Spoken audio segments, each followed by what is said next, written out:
Good morning, nerds, and welcome back to another episode of Tethered by the Table. My name is Nathan, and I spend more time daydreaming than dungeon delving, and I wish it were the other way around. I'm Megan. And one of these days we're gonna make it to our 6:30 stream time. But until then, thank you for just joining us on the road and with our stream. Definitely.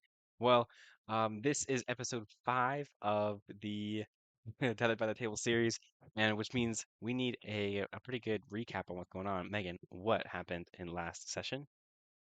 Okay, so we so I left um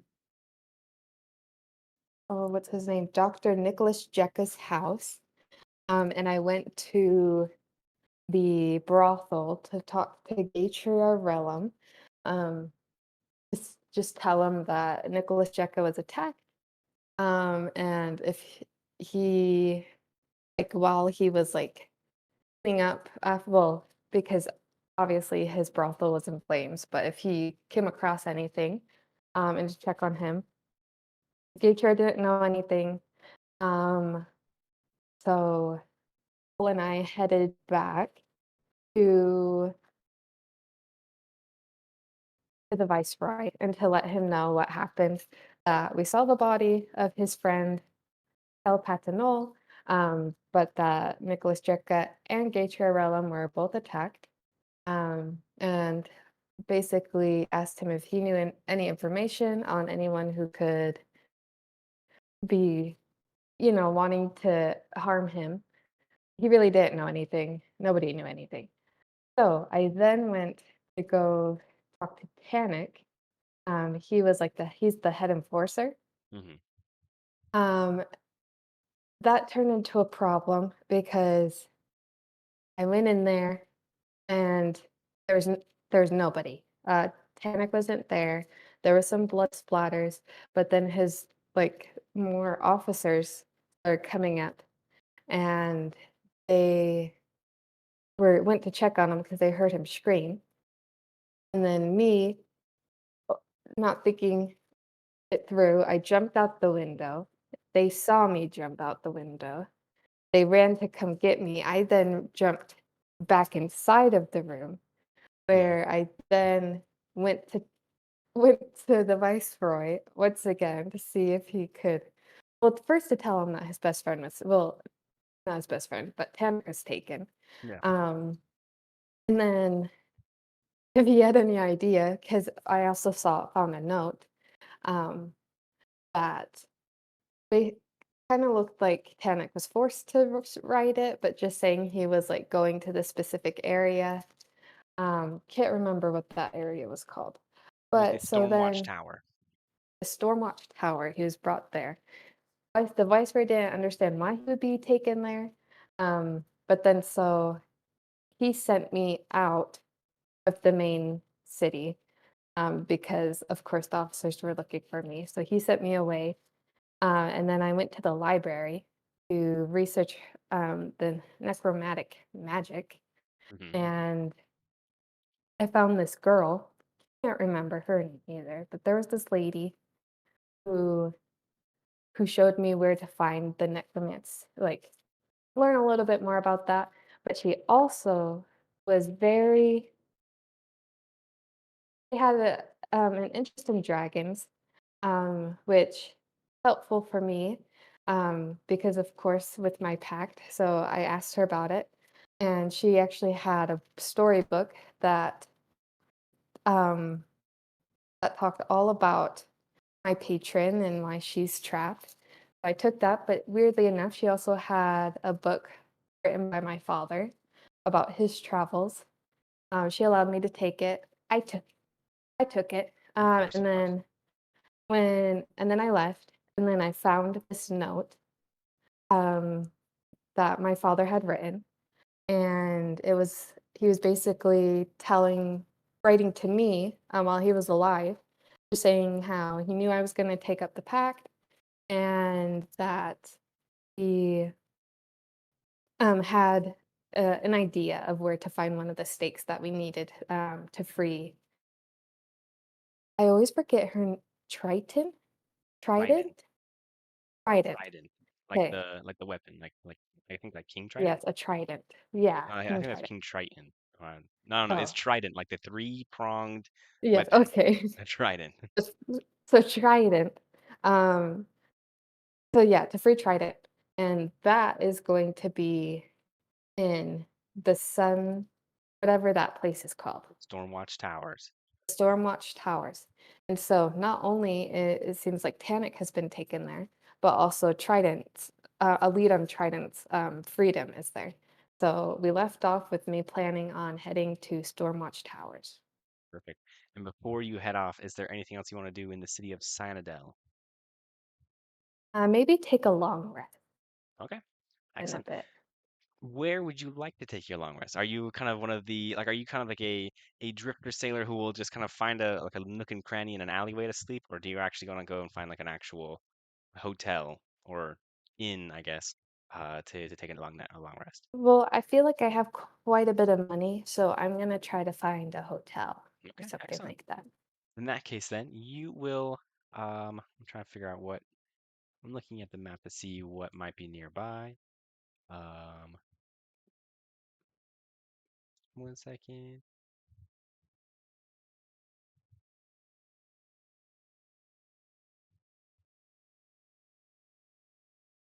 Yeah, okay. So, yeah, as I suspected, nearby there is an inn slash tavern named the Sandstone. You actually Okay. went there on the very first episode to deliver like a little pastry to it. Um, and Oh so you're yeah. familiar with where the location is, and you kind of can now you're beginning to learn the city streets of Cyanidel, and so you're able to navigate over to the Sandstone, where not only is like drink and food available, but also a bed for the night. Okay. I'm gonna go over to the receptionist and The receptionist, yes. It's the bartender. oh, the bartender. Yeah. Um, like, "Hi, room for one, please."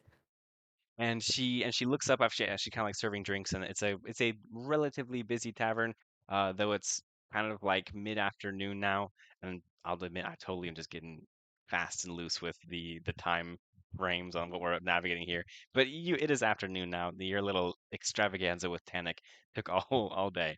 Um, and I had her name written down here, and I was gonna see if I could find her name. Yeah, I No, I should have don't. remembered her I name, don't remember but her I name do either. not. Dang.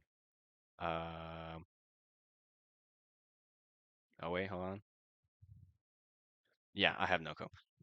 But it's definitely something important. And I should have written down. I'm gonna find it later. But the bartender from behind the bartender goes, "Oh, you're the one that I met you a couple of days ago." In that case, Yeah, then, were the pastries okay? and she goes, "Oh, it's always a good pastry from." I didn't even write down the man. I totally went fast and loose with the first episode. I don't even remember the bakery place. It was Well, we lost the first episode, so I it's know. So okay. it'll never be seen ever again. But Didn't happen. so and she's like, oh, the pastries were always delicious, and I always enjoy whenever he sends them my way. But what can I help you with? Are you looking for a drink?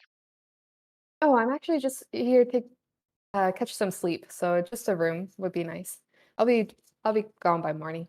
And she nods and she's like, oh, perfect. In that case, then this what is it? What are the prices these days? 10 silver for a night, and you can call it yours. Just don't put a hole in the Okay, wall. sounds good. Oh, don't worry. That's not the plan today. So, she gives you like a little like kind of brass key for a door that is upstairs and everything. It allows you to kind of just go upstairs and take a bed for the night, unless there's something else you want to do within the sandstone. No, I'm just gonna go sleep. Excellent, And yeah. perfect.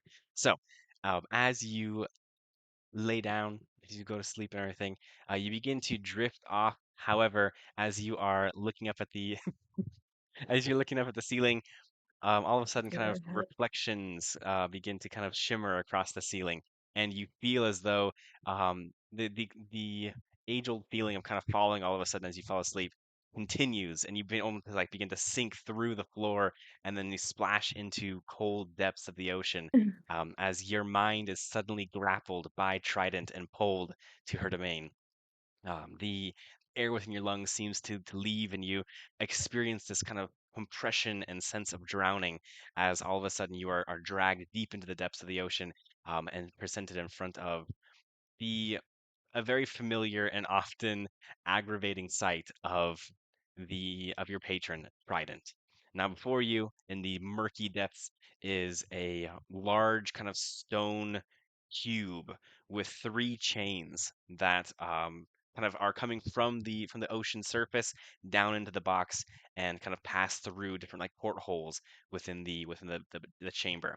And you're unable to see what is inside, but you know very well who is inside. It is your patron Trident. Oh. And the water, once you're there, you're kind of immersed in this freezing, icy depth of water. But once you kind of arrive and you sit there for a moment, a heat kind of envelops the water around you as this as your patron's rage is manifest within the water. And you hear the voice uh, that you despise so well. Um, Start to speak. And I don't know why I'm so lost in my notes today. Okay, so you hear Trident's voice. He goes, "I told you to free me when you found an anchor, not manipulate it for your own personal gain. Has your gluttony for power clouded your judgment, or did you really think that you could sap my power and I not know?" I honestly don't want I really don't want any of your power. For the first time in it feels months, I actually have direction that you haven't given me. But I have direction from my father, if you've forgotten, and I'm headed to Stormwatch Towers. He's thinking that there's one of those stakes you were telling me about to free you. So I honestly thought you'd be a little happy that I actually had direction, but in no way or form do I want this power that you are giving me. Don't speak of your father. That rotten sailor had no clue what he was doing. Out of all the things I could have scraped from the bottom of the ocean, I could have chosen a fish to do my bidding and receive better results. But something has found the anchor, and it sounds like you think that I am daft and would not know that you are sapping my power, sapping more power than I've given you. Was what I've given you not enough? Oh. First, I'm not the dragon stuck in a cage asking for humans for help. So I would I would be a little bit more grateful. And if you feel like I'm sapping a little bit more of your powers, it's solely to free you from your cage, which I thought we both wanted. So I'm sorry if it's making you weak, but it's what I need to do. And there's a silence that follows, as, as it seems as though Trident is thinking. And her tone is a lot softer now. It's not as harsh and aggressive as this one. She goes, but it's still you can tell there's still rage behind it. And someone has found an anchor and is tapping my energy through it. If it isn't you, then I have no clue who could have found it. Like an actual anchor? Like one from a ship, or what are we talking? Or like, are we are you saying more metaphorically anchor? And she kind of is. I'm staked down with three anchors. One the anchors that Okay. I found that I've tasked you with finding. One of these anchors is being manipulated in a way that I have not experienced before. Somebody's Okay. taking my power, and I have no clue. Well, If it isn't you, then I fear that someone else might have found it for you. all right. Well, just know I'm working on it. I'm headed to Stormwatch Towers. I have an idea of who could potentially be using it. But I feel like I'm in the right direction. So, does that mean they're gonna have powers like me? Like, are they gonna be able to breathe underwater? Can they shoot a tentacle out? You know anything about that? And she thinks she goes, I'm not sure. I've never experienced this before. It seems that someone is stealing my power, and I don't know what they choose to steal. But Well, it's can't you drag them down like you've dragged me down? we Bring have a them down to pact. you. We have a pact. We have a mutual agreement. This is more of a leech that I cannot find. Okay.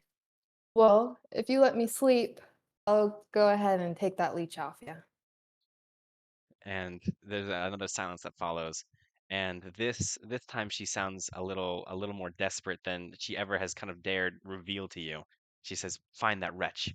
who dares uses my power and slit his throat at the base of the spire, that his blood may coat my chains, so as a warning to anyone foolish enough to use my power without my say so.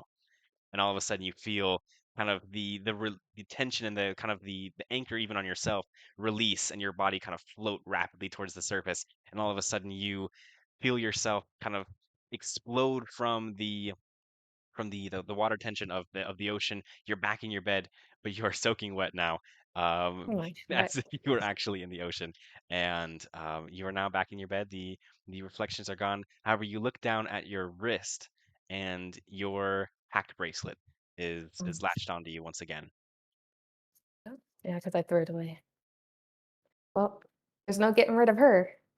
I'm gonna pull Toll out. I'm Yeah. like, the only good thing of that pact is you, buddy. Like, just know that. I'm And he sits gonna. in your hand, and he kind of like shakes like a dog would to like get like extra water off of him, and he just looks at you compassionately. Well, the bed's wet, so I'm sleeping in the bathtub, it looks like. So, good. All right.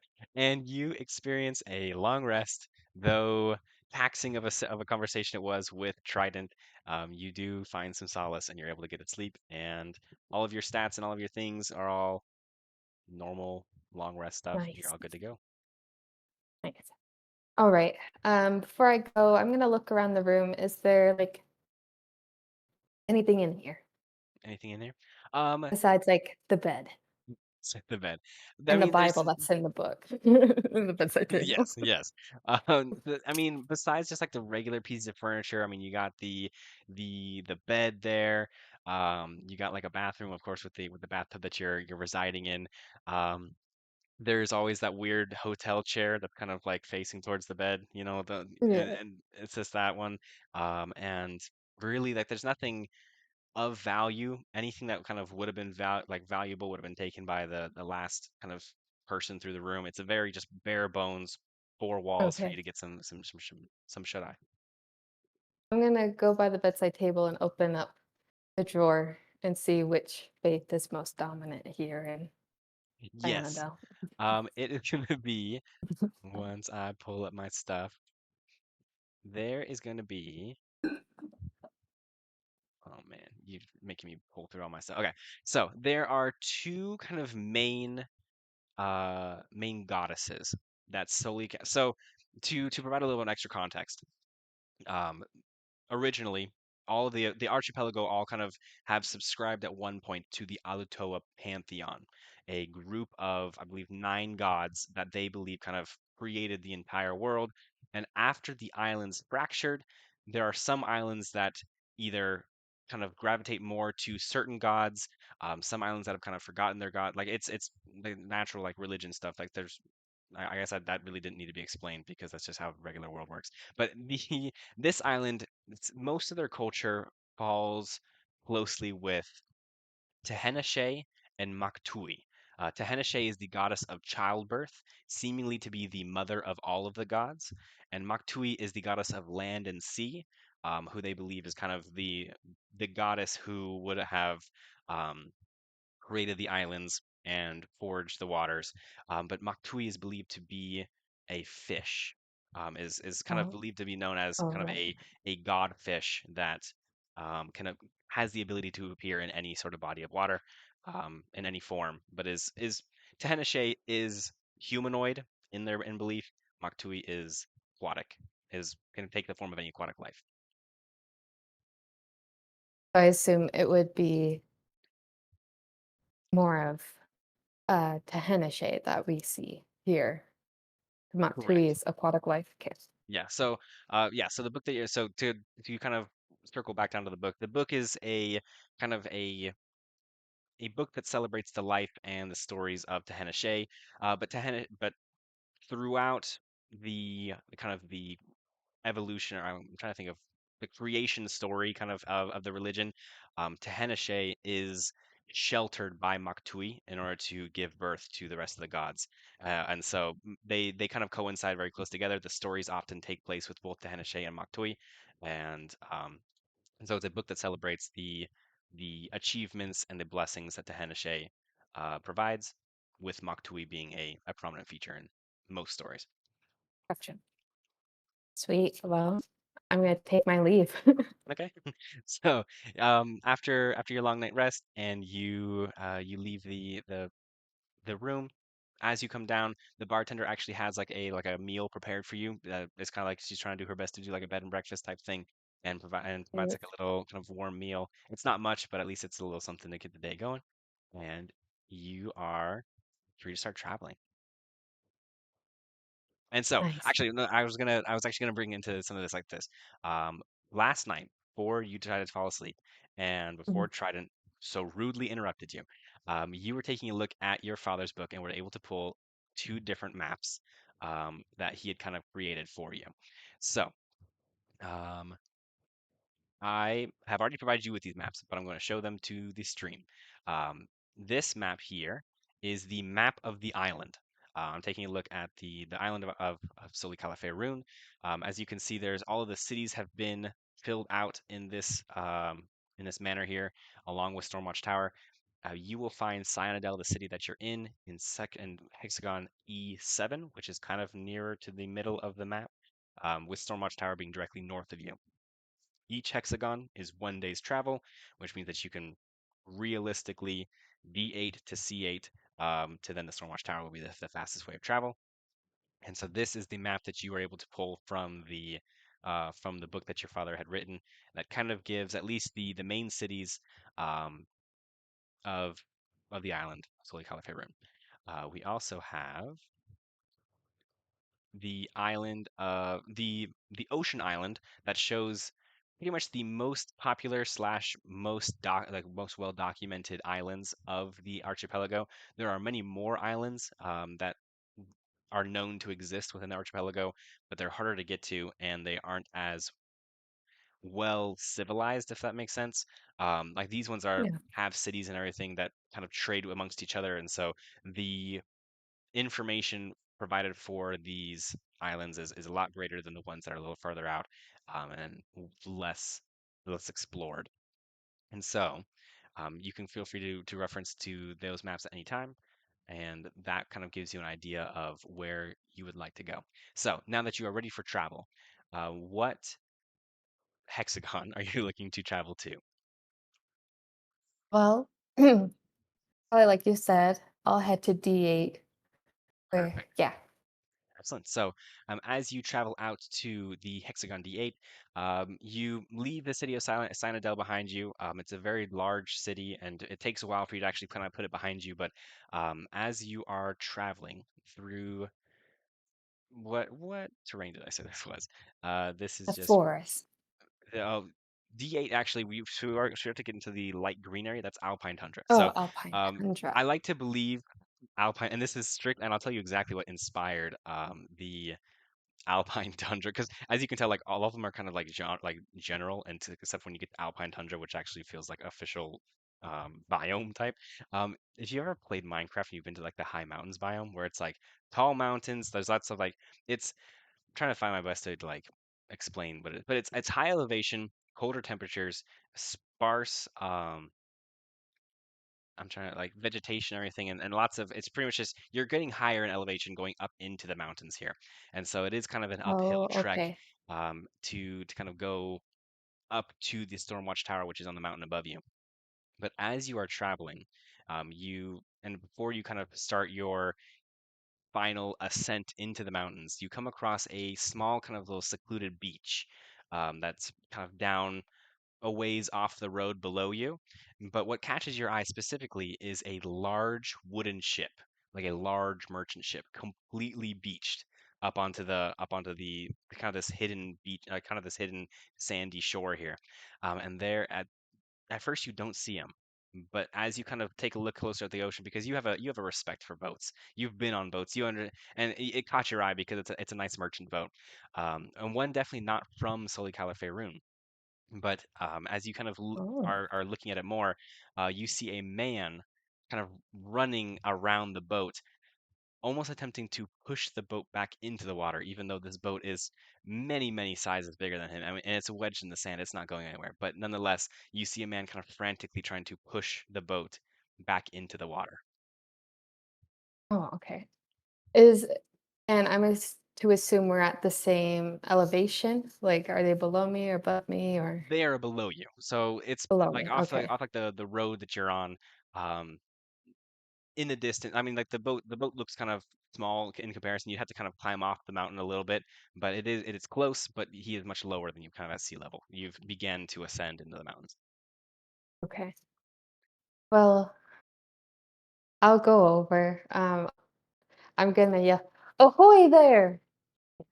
And the man doesn't even seem to notice you. He's so panicked and so kind of pale faced as he's running around. He's like pressing his boat, like his back up against like the hull of the ship and trying to like just push, and like his feet are like, kind of like going like wildly in the sand, and he's like falling over. He's trying to do everything he can to push on the boat, and he doesn't react to the first time that you say anything. Okay. Well, I'm gonna start going down. Okay. Go And go see. as you get closer, he notices you once you kind of arrive on the sand. You still are kind of a few paces away from him, but he kind of looks at you and with like kind of wild eyes, chooses not to really recognize you, but you can at this point hear something that he's been mumbling to himself over and over and over again, just on a complete loop. You can hear him say, "Boat with black sails, made of cinder and ash, his laughter the reason that white tip waves crash. His boot stomp bones and like timber they break, a crew of the damned make each port quake. Stealing and killing poor sailors for pleasure, the metals of blood his sought after treasure. Hell's tempest act as sails as his sails breeze, a vast here comes Reaver, king of thieves." Over and over and over Oh. again as he's speaking, trying to push this boat back into the water. And you are Do now kind of I close enough that you're within a few paces of him. Gotcha. Do I, with my background and being on the seas with my father, do I recognize this chant as Yes, Marlow? it is a very Okay. popular chant amongst sailors. It's almost I'd like not necessarily a prayer, but more of like um a superstitious chant where sailors who are in rough seas and fear Reaver, the King of Thieves, will kind of chant it as and the belief is that if you chant the phrase, if you recognize Reaver, King of Thieves, he cannot sneak up on you or he can't catch you by surprise because he's already Oh, on your okay. mind. And so and you do recognize that Reaver, King of Thieves, is a kind of a folklore legend of a demonic demon crew, or I should say devil crew of, well, which one's I'm trying to think of the difference between demons and devils in Dungeons and Dragons. Um, Nonetheless, there is it this kind of feeds into a larger mythology of um, a group called Kokomat's warlords, a group of people who have pretty much have sold their soul to the devil, and each have kind of received special powers or kind of favor amongst the devil, and one of those men being Reaver, King of Thieves. Now, the mythology goes that he sails the ocean on a damned ship full of demon crew members, just simply pillaging and stealing and killing for fun. And it kind of scares all merchants to the bone because they are, of course, the ones with the most treasure and the most to lose. And so you are very familiar with the Reaver King of Thieves. You're very familiar with the chant that he's saying. Um, Obviously, this man has been shaken to his core. Okay. Now, is the ship, so it's a merchant ship, but do I recognize, like, I guess I'm trying to, if I understood, I'm trying to see if this could be a ship that is his or if it's more like, if it's Reavers. The ship looks so ultimately from what you've heard of Reaver ship, it is a large boat, kind of larger than a merchant ship. It's like a battleship that has Oh, okay. large black sails and is always depicted as being actively on fire. And so this boat here Oh, okay. has white sails. It doesn't leave you to believe that this is Reaver's ship. And so you'd like to it. I mean, obviously this man has some sort of connection with the boat. Okay. So, well, I'm gonna start chanting it with him. Okay. Um, if you sent it to me, I would actively be chanting it. But I can't, so but I like to believe that Marlowe is following suit with the chant. yes, so I'm going to do that, and he's trying to push it. I am going to, um, which way are the sails facing? Are they The facing us or are they like turned the towards boat the ocean? is running ground like towards land, and so the boat is completely up onto the sand with the front of the boat facing inward of the island. Okay. Well, I'm going to jump into the boat Mhm. and turn the mask the other way. So it's facing the ocean. Okay. And so I just sent it to you so in case you're curious. But um, And one forgive second. me if Oh that's not shoot. how if that's not how boats work, but Moana, they would turn the mask. So, And is it bad if I don't really know how boats work either? But ultimately, um, this boat is on the larger side, and it's steered with a rudder. And so on the boat, you have kind of a wheel that steers a plank in the back. I totally realized that I just messed up the stream here. Hold on one second. yeah, I just saw that and I was gonna Yeah, one subtly second. try to tell One you. second. One second. I'm going to stand by real quick. All right, we're back. So the boat is piloted by a rudder in the back, and so you have to kind of steer a wheel, and the rudder in the back will control where it's more of like a European style boat, rather than like the boats that would have taken place in. I guess Moana technically has like rudders as well. But nonetheless, what I'm kind of getting to the point is you wouldn't. The boat I isn't necessarily can't. easily to turn You're to saying turn I can't around. do it. Yeah, I'm saying I'm trying to tell you nicely that you Okay. can't do it. This boat is wedged thoroughly into the sand, and unless the tide grows higher, the boat is sunk, like is beached and isn't going anywhere. Okay. All right. Well, and I don't know how long it would take me, but could I no, it's a big mast. It's like a big sail, I would think. My original thought was to climb up, change the sail, and face it the other way. Just But have like the wind that like would blow it back in. yes. Um, Um, I'm yeah, and so trying to I mean ultimately the boat is is relatively stuck, and the more you kind of are pushing on it and realizing that this large boat that would typically take like a crew of like 10 or 15 is not going anywhere, which kind of makes this whole situation that much more depressing when you realize that he really hasn't spoken to you at one bit. He has accepted your help, but he is still like actively just pushing on this boat to get it back in the water. And the phrase is kind of going over and over in his mind in his um in his head or on his tongue, just the boat with yeah. black sails, the boat with black sails. Okay. How far up the beach is it? It is completely out of water. I'd say maybe a few paces from the current tide line. Okay, a few paces. Um, Meaning what in feet? In feet, I'd say maybe 10 feet. Okay. I'm going to use Thunder Wave on this ship. Dang. Okay, all right. So so hopefully it doesn't damage it too much. But Yeah. um well, okay, or I could do And as you're kind of thinking to okay, I've on like what you can do, the sailor is kind of looking at you like, "Get away from me! Enough have died in my name as it is. I don't need to add your name to the tally." And this is the first words that no, he's actually said to you outside of the chant. his chanting. I was like, no, I think I can do this. I can put your ship into the water. Just give me a second. Um I'm going to get in front of it. My original plan, I'm gonna try I was wanting to do gust of wind Oh yeah, into the that's why you were trying sails, to get the but sails around. I see, I yeah, see. I was trying to get the sails around. Um, but it says a line of strong wind, and this is up to your discretion, Hmm. but 60 feet long and 10 feet wide, blast from me. Um, each creature in the Oh, line you'll must be succeed on pushed a strength 15 saving feet. throw. Yeah, away from you in a direction following the line. Interesting. Okay. And you can it is yeah, I don't up to your discretion, of course. I'm trying to take a look at this. Depends. Do you have a legume seed for the material component?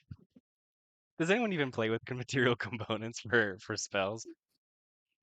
That is Um, something I would like to know. So anyone out Additionally, there that does, let me know. definitely. I mean, I'd say, yeah, you can go for it. And you Yeah. can just kind of push. You can, let's see, of a strong wind. Yes, yeah, I'd say go ahead. Go ahead and try it, and describe Okay. what it looks like when you cast gust of wind. Okay, I'm gonna yell at him to get into the ship. Okay. So I'm like, get in. I'm about to blast this. And then I'm I'm gonna about to blow. stand back. And then I'm gonna get in front of it and let's see what happens. So my hair starts whipping. Hmm. Um, and then like it's as if you're on a ship and the wind's hitting you. And Okay. so I'm standing there and then my cape and stuff starts flowing. So the wind starts at me first and Mm. then my eyes shoot for bright blue for a split second. And then I put my hands together and then wind. Okay. And immediately the sand from the beach gets picked up and sent out into the water and everything. And the boat kind of jostles a little bit because the sails, while they are designed to be inflated, like I get inflated. I don't. Anyone who actually knows how boats work is gonna lose their mind when they hear this because we have no Around. clue what we're saying. But I mean, the sails still are there, and they still kind of they push against the frame that they're in, and even though it is reversed and everything, and it provides an extra kind of push as the boat rocks backward and begins to kind of drag through the sand ever slightly. Now, it is in deep sand. I know it does say you can push it 15 feet, but in the deep sand, it kind of creates extra drag, and you're able to push it maybe half the distance, so like 7 feet, 7 feet behind you before it kind of starts to dig into some of the more wet sand, which Okay. almost seems to slow it to a stop, and the gust of wind that you're providing isn't quite enough Oh, I hacked. Okay. And let's see. So it's about 7 feet. Well, no. So from the tide 15. line. Well, no, so yeah, it was No. 10 feet away, which means it's about 3 feet away from the tide line. Oh, my heck. Well, I guess I'll do it again. Okay, okay. And with you kind of mustering yourself for more strength as you send another kind of gust of wind, and it rocks the boat just a little bit further until the rudder and the kind of the back of the boat begin to get lapped by the tide going, and it is able to kind of get into the water slightly, and with it being now kind of at least a little bit submersed, that's enough for the rest of the boat to kind of begin to slide into the water, and you're actually able to push it now into um, the water, and it kind of, while it's a large boat and it still is kind of beached, but it can kind of float now in the water. And it's I don't know. This is I really don't know how realistic this is, but I mean you kind of got it free. It's now in the water now, and he's able to kind of, and the sailor on top is able to kind of um, he starts running around, kind of pulling lines, pulling ropes, and just doing everything he can to get the boat corrected onto the path. Nice. All right. Bye. And then he kind of just begins. I will not forget this. If you ever find like. I have to get back to my family, but if you ever find me in Alutoa Nu, I owe you a drink. In fact, I What's owe you your my life. name? Um, and as like the distance is like growing like further and further, he goes, Arjun Rashid. Ajun Rashid. Okay. Well, safe travels. Ashun And Rashid. and I mean it's a big boat, it's a slow process, but he is like turning around kind of, and is able to kind of catch some wind underneath his sails, and he's as fast as a large merchant ship can go. He's pulling away, though he has a very limited crew. with just being him. Sh- But I mean, I Oh, feel like that's he can do it. true. He's a good sailor or something. Guy? Yeah. Yeah. I might have just sent him to his watery grave. Well, you'd Okay. find out about it. You know all about all. You know who controls the watery graves around here. So, Yes. all right, All and you right. Well, successfully saved a crazy captain from being beached. nice. Nice. Well, sorry, Marianne is just like singing in there. Um, so okay. So because of that, I am going to use magical cunning since it used both of my pact spell slots. But I think that's what I do. I just give you little things to exhaust your resources before I big know boss you. battles. Oh, I that mean, wasn't. before like the rest of the everything. Oh gosh. Okay. All right. So that was a minute ritual I did. I got one of my spells back. And All right. you can head back up to the road and continue walking. Um, is there anything on the beach, Anything on like the beach? from the Yes. ship? It looks like the boat was the boat hit the beach was kind of with a with force, and some of the crates and some of the things on the boat may have kind of like dislodged from the deck and is now in the sand. And so you can find a decent amount of crates kind of scattered around and roll an investigation check if you want to see what's around. Oh my God. Because we love your All right. investigation checks. I know. I'm like trying to think of ways I can rephrase this so you don't ever let me do investigation. I've yet What to are be able to obvious figure it things that I'm out. seeing in front of my character right Yeah. now? What looks easily to break that I could just burst through? I was a nat one. And that one. So, yes. Okay. Well, I mean, then I guess So, this makes breaking this news easy a to you. -2. Too. Um, this everything that all of the crates are empty. I mean, everything has been pillaged. Everything has been taken out of the crates. But as you're taking a look, some of the crates have splatters of blood on them, and it definitely looks like the inner workings of a pirate have gotten into these Oh, crates. oh no. Oh, well, all right. You're like, oh, wait a I'm gonna, second. I'm gonna slowly, I'm gonna leave while Like, I chanting. I think my mean, time here is done. yeah, I think I'm done here. I'm like boat with black sails made of cedar and ash as I make my as way. you as you make it I love it. Okay. You make it back up to the the road and you continue to travel. The rest of the day seems to not give you any trouble as you it's just a long walk kind of up the mountain. Now, if you're looking at the map from the perspective that you're standing, even in Cyanidel, across that little kind of watery area just north of you, you can see up on the mountain the large Stormwatch Tower. It seems like, Okay. from this distance at least, it is a very large cobblestone tower overlooking the ocean just north of Cyanidel.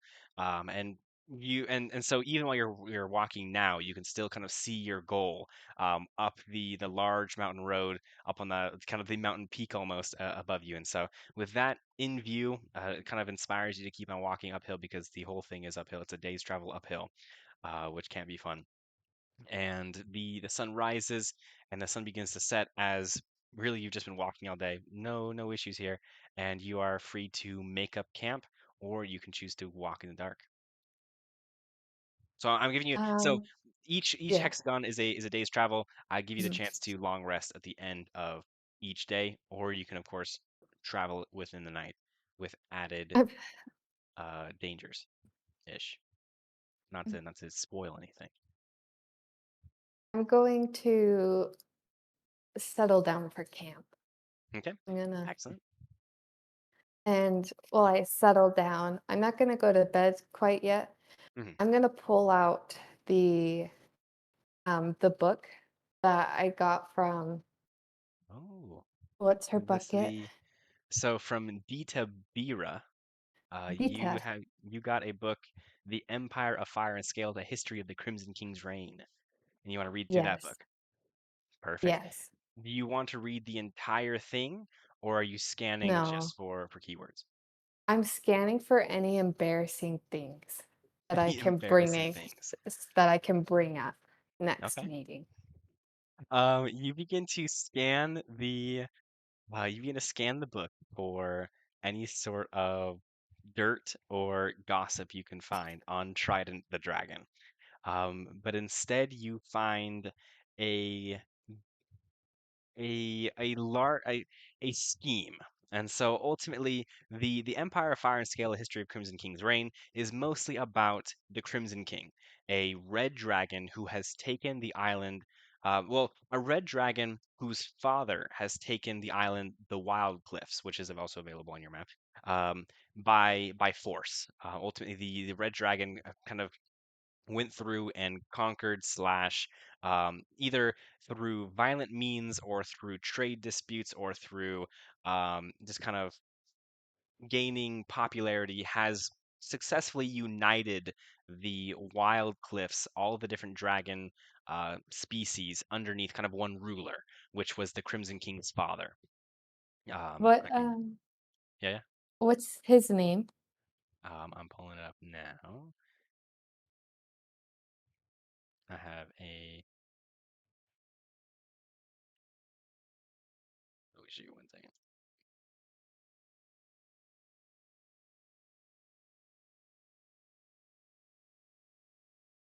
Rigobald is the red dragon who united the Wild Cliffs. Now, after Rigobald's death, Threshnox, the current red dragon, took on the mantle of the Crimson King and um, operate continues to operate the island of the Wild Cliffs underneath kind of the kingdom that his father had built out of blood and fire. And so, um, so let me see. I'm trying to see what exactly. Okay, so as you're reading about the history of the Crimson King's reign, it first kind of goes into detail about Rigobald going through and pretty much with an iron fist uniting the Wild Cliffs for all dragons who were willing and not willing. Lots of wars happened between dragons at that time. The Wild Cliffs was a very turbulent place to be. However, now that things have been united, Threshnox has never necessarily waged war, but instead just kind of occupies a throne that his father has created. But during Threshnox's kind of early days of occupying the throne and taking on his father's mantle after the father had died, the Rigobald dying of natural causes of old age, of being an ancient red dragon. Um, thre- in those first couple of years when the throne was passed down to Threshnox, there was an attempt at a an assassination in the night, or I guess like not necessarily in the night, but during one of Threshnox's kind of big speeches to the Crimson Kingdom, his kind of main kind of the capital of the Wild Cliffs, a blue dragon inter- uh, disrupted the event and attempted to kill Threshnox in front at the throne in front of the entire city. Now, Threshnox was able to fight off this blue dragon attacker, and ultimately, the city guard, as well as any allied dragons, came to his aid, and they were able to subdue the blue dragon and ultimately entrap this blue dragon you know as Trident. Um, Using the magic and the abilities of all of the ancient dragons within the Dragon Council, um, they submersed Trident to the bottom of the ocean, anchored her down to the ocean floor, and then covered her, of course, with a stone shield, like a stone veil, to prevent her from seeing, and pretty much just cursed her to live at the bottom of the ocean, because and ultimately not only cursed her to live at the bottom of the ocean, but cursed her that she could not die, that she would continue to, as a Oh. punishment, would continue to drown over and over again for the rest of eternity. And so ultimately, and that is where their trident is now. And so while there is, I know you were looking for dirt. There is no dirt, just instead a sad story on as a attempted assassination turns to a prison at the bottom of the ocean that um, pretty much just makes her drown for eternity. Oh, okay. Um, So if I understand this correctly, Rico Ball took over, Hmm. united the Wild Cliffs, Hmm. and then Reshnox just took over. After Rigobald's And passing, Threshnok takes the crown. Yes. okay. And okay. And try to kill him. All right. I'm gonna put it away. Okay. I'm not supposed to feel bad for her. Um, and go to Versus sleep. empathy. Yeah. All right, so you begin to nod off to sleep, sleeping underneath the stars with your bedroll. It's a peaceful night. It's while a little chilly, but you have enough hide blankets to curb the cold. You wake up the next morning, and everything it seems to be in order. Everything is good. No really sign of any problem around, and you're good to start traveling another day. Wait. Okay. Do. So I'm just pulling up the map again. Yes, you're currently in spot D8. All right. I'm gonna pack up and we're gonna head to C8. Excellent. So, oh wait, hold on. I'll show the little map too. So, uh, we are in D8. We are now going up to C8, and then everything is good to go. So you pack up your stuff. You have a little breakfast. I'd like to believe. Would you prepare yourself breakfast, or would you just start traveling? Do you have any like breakfast on you? I don't think I have any breakfast on me. Okay. Then you Let just me begin to see. travel, and you continue go, and you can take your look at your inventory if you end up to, if you do have food. I'll of course let you just take. Let me eat it. Yeah, I'll let you eat it. Yeah, I don't Uh, have anything, so okay. we're just gonna head out. So you begin to travel. You and at this point, you kind of come in line with a road that seems to lead up to the Stormwatch Castle, the Stormwatch Tower. This road seems pretty well traveled and everything. It seems like at one point it was used a lot. However, in the recent years, um, even like kind of this roughly paved, kind of cleared road is beginning to have weeds appearing kind of in the middle of either the dirt road or kind of popping between like kind of stone steps that you come across every now and then. And so it was a very, very popular road at one point. At this point, it's been left just untended here. And as you walk, you start to hear some commotion up ahead, of kind of a at first it's a large Person. shout followed by kind of a thud, and then you kind of hear a distraught horse kind of um, impatiently kind of prancing back. Well, I guess not necessarily prancing, but like stomping back and forth and um, sounding distressed. Okay. Well, um, sorry, Marianne was talking to me while you were talking to me. No worries, no worries. Um, so I heard a shout, I heard a thud. It's on this road Hmm. that is used to be used a lot, but isn't currently. Correct. And Okay. this road leads to Stormwatch Tower. All right. Well, I guess I'm going that way. Okay, I'm just excellent, gonna walk up.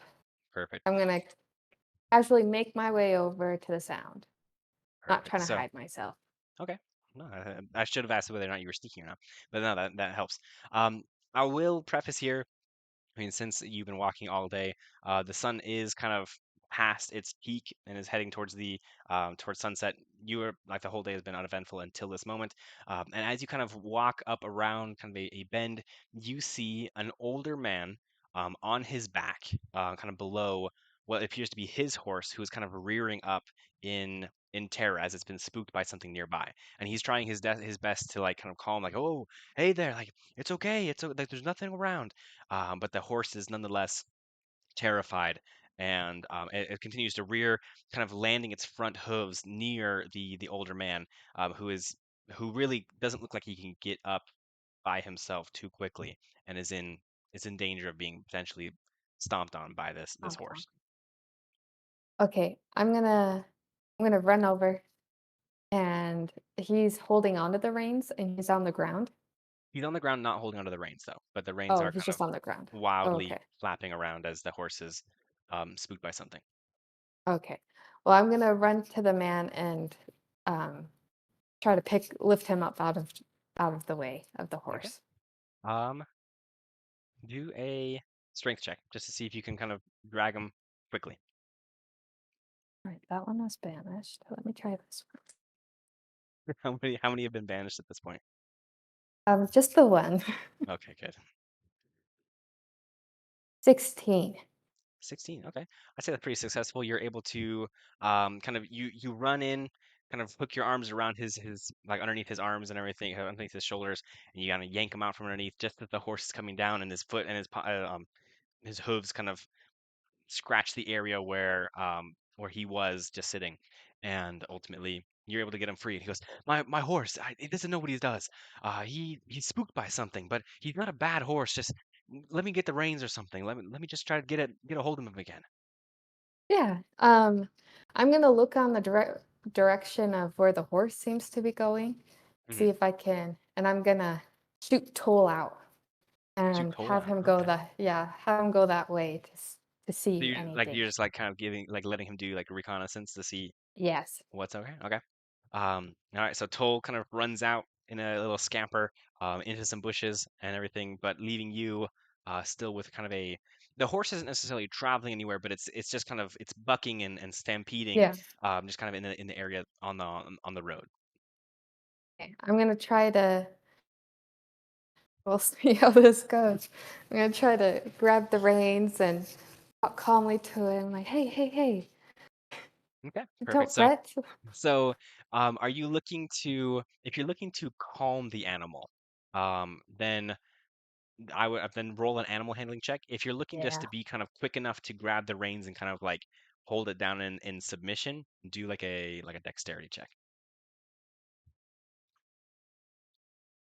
Okay. All right. I'll do. I'm just gonna try to Is it a grab his straight roll? reins. Oh, you're gonna try to grab his reins. Okay. Are you doing animal handling or dexterity check? Dexterity. Okay. All That right. was All a right. 7. A 7. Okay. Yeah. You are as a sailor, you don't come into contact with horses too often. You're able to grab the reins, but now really all you've accomplished is now that you have an angry stallion at the end of this little leash that you have now.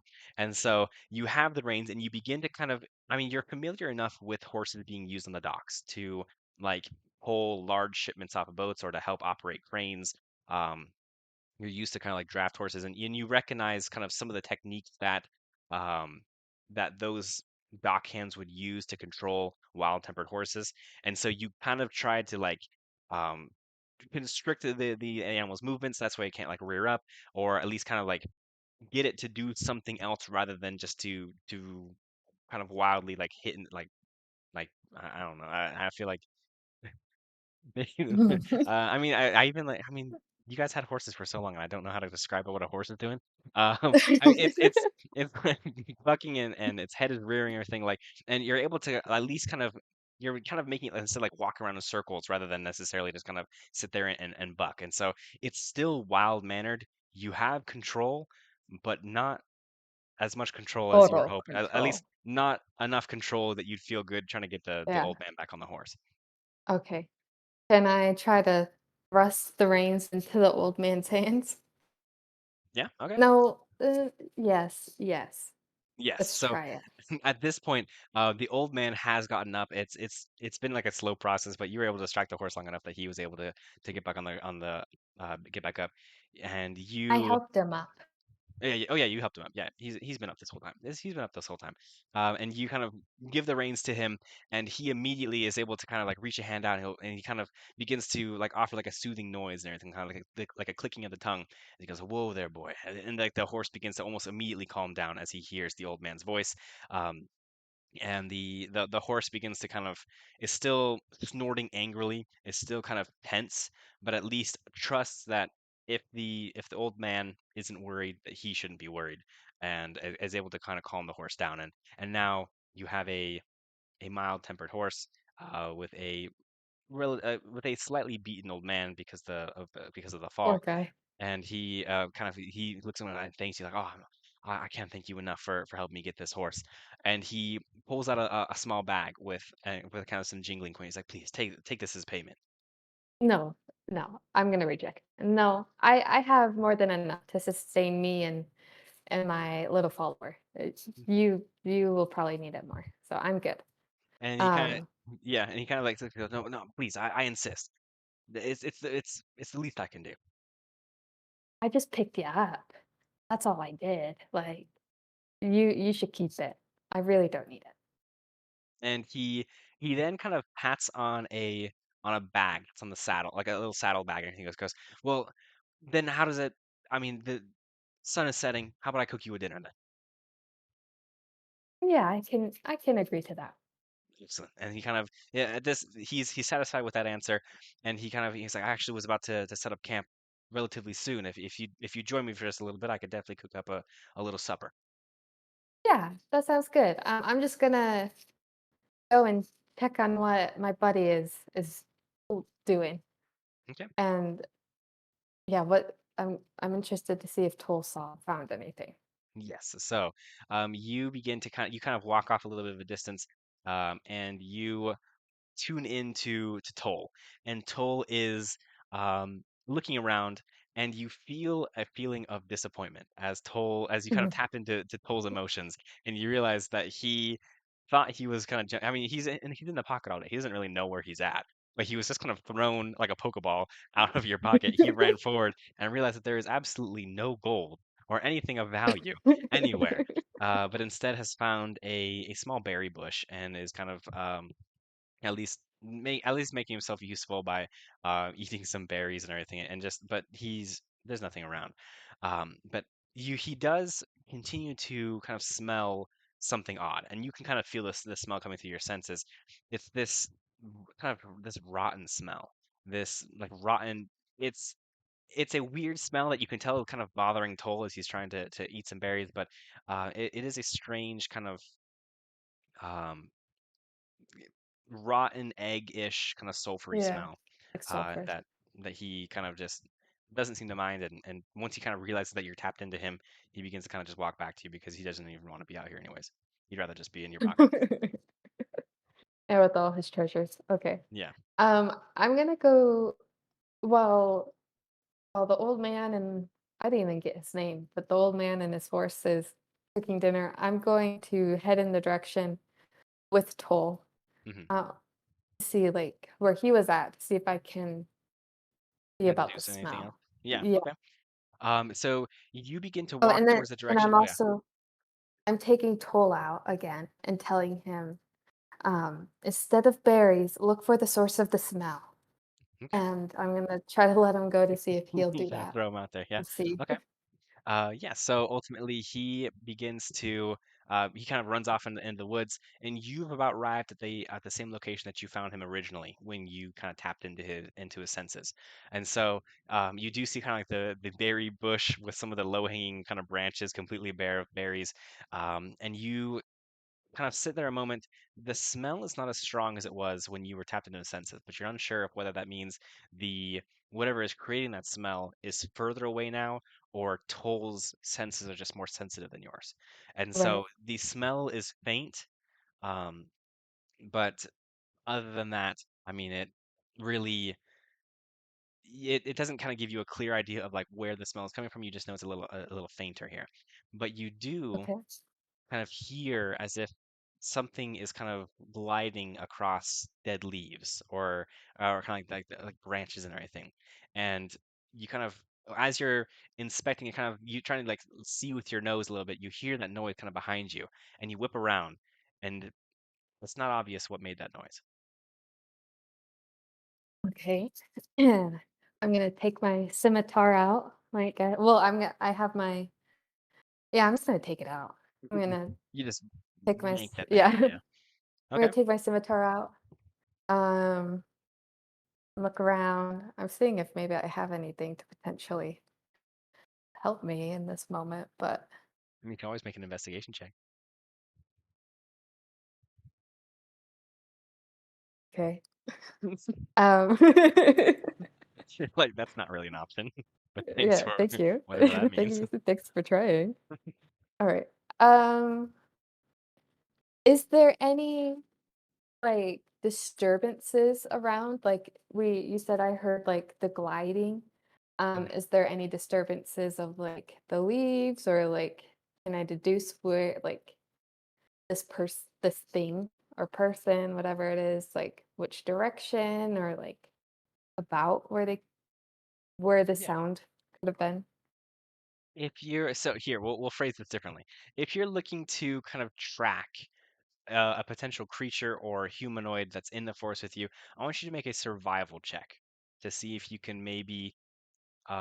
Is that any better for you actually? I forget what I survival was goes off of. going I was Uh, going for a specific step, but okay, which survival stat? does Hold on. So okay, fine. In that case, then describe it a little better. Tell me exactly what you're looking to do. never mind. Oh, I bet you're Never trying to go mind. a nature check. No. I was, but nature doesn't do that. I just looked. Mhm. Um, it says allows you to recall lore about terrain, plants, Oh, animals, and weather. interesting. It's funny that you're proficient, but also a -1 in it. Right? Yeah, I don't know. I should have put it in survival, but now that I think about it, but anyway. All right, so Oh, yeah, wait, hold I on. guess I'll Do you do have a -2 in wisdom? Oh, shoot. I might have you re-roll it. I mean, I might have you re-roll these stats. There's a couple of lower numbers here, and just for the sake of just for your health and safety, I think I might. We'll talk about these stats, but continue.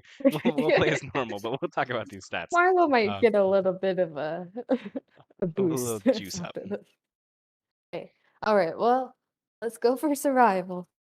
Ollie, Ollie, down. Sorry, Ollie's trying to get on the couch. Dang, right in front of you? Yeah, cocked. And she's in heat. She's getting fixed on Thursday, but Oh, really? she's in a Interesting. diaper right now. Oh man, Okay, well that's a 2. a two? Okay. It was a Um, 4 minus 2. I didn't realize that your survival was worse than the inside. I apologize. But It's um, okay. you you get to kind of you look around and um, I mean you you are familiar enough with kind of you've had your escapades through the forest as a child before.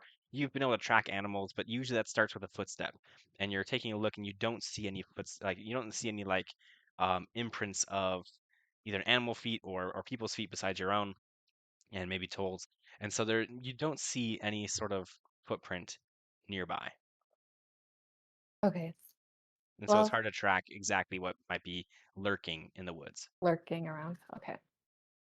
Well, there's nothing really much I could do, so I'm gonna just slowly start heading back. I'm not gonna go to the camp at first. I'm gonna wander around. Okay. I'm gonna try to like get whatever off my trail because I don't want to go directly to the camp In and case know where something's I'm at. following you. Yeah. Yeah. Okay. So So you if do. they make their appearance, I want it to be just me and Yeah. potentially Toll, You don't want to bring not the old man a into this. yeah, not the old man. Okay, I get you. I'm walking around So you looking kind of for a do your face. best to kind of like erase your trail or at least make it confusing for whatever might be lurking, stopping every now and then to hear if you can continue to hear that kind of drifting, like gliding sound, or maybe even smell the sulfur. But you're not necessarily smelling anything, and so or seeing anything. And so you, after a decent amount of time, you begin to you decide to head back to the camp where there is a roaring campfire and the old man from before is busy kind of seasoning meats, preparing some kind of side dishes of like hearty potatoes and vegetables, and sees you come back and goes, "Oh, I thought you might have I thought you might have ditched out.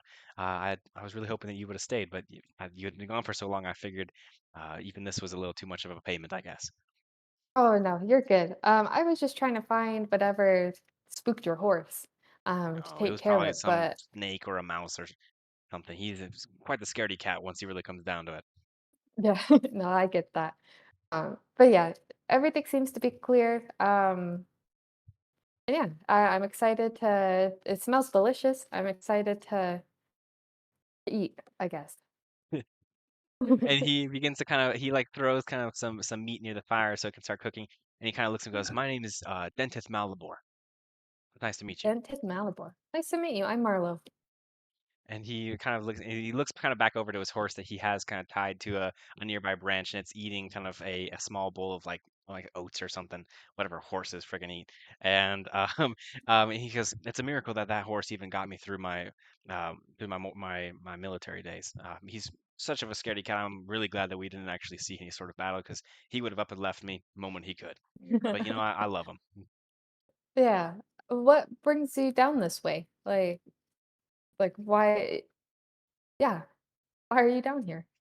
And his eyes kind of glance up towards the Stormwatch towers up above, which you can still kind of see looming on Mhm. the mountain peak above you. He goes, "Well, I used to be stationed at the Stormwatch towers before they closed it down, and I thought every year on my anniversary of retirement, I like to head up here, even though it's no longer in use. I still like to remember old times, and I'll you to take my horse up here, and we'll camp out for a night back in the old sites of back when I was enlisted in the and it's just it's just a little something I do. Why was the Stormwatch Tower closed? It didn't have a need anymore.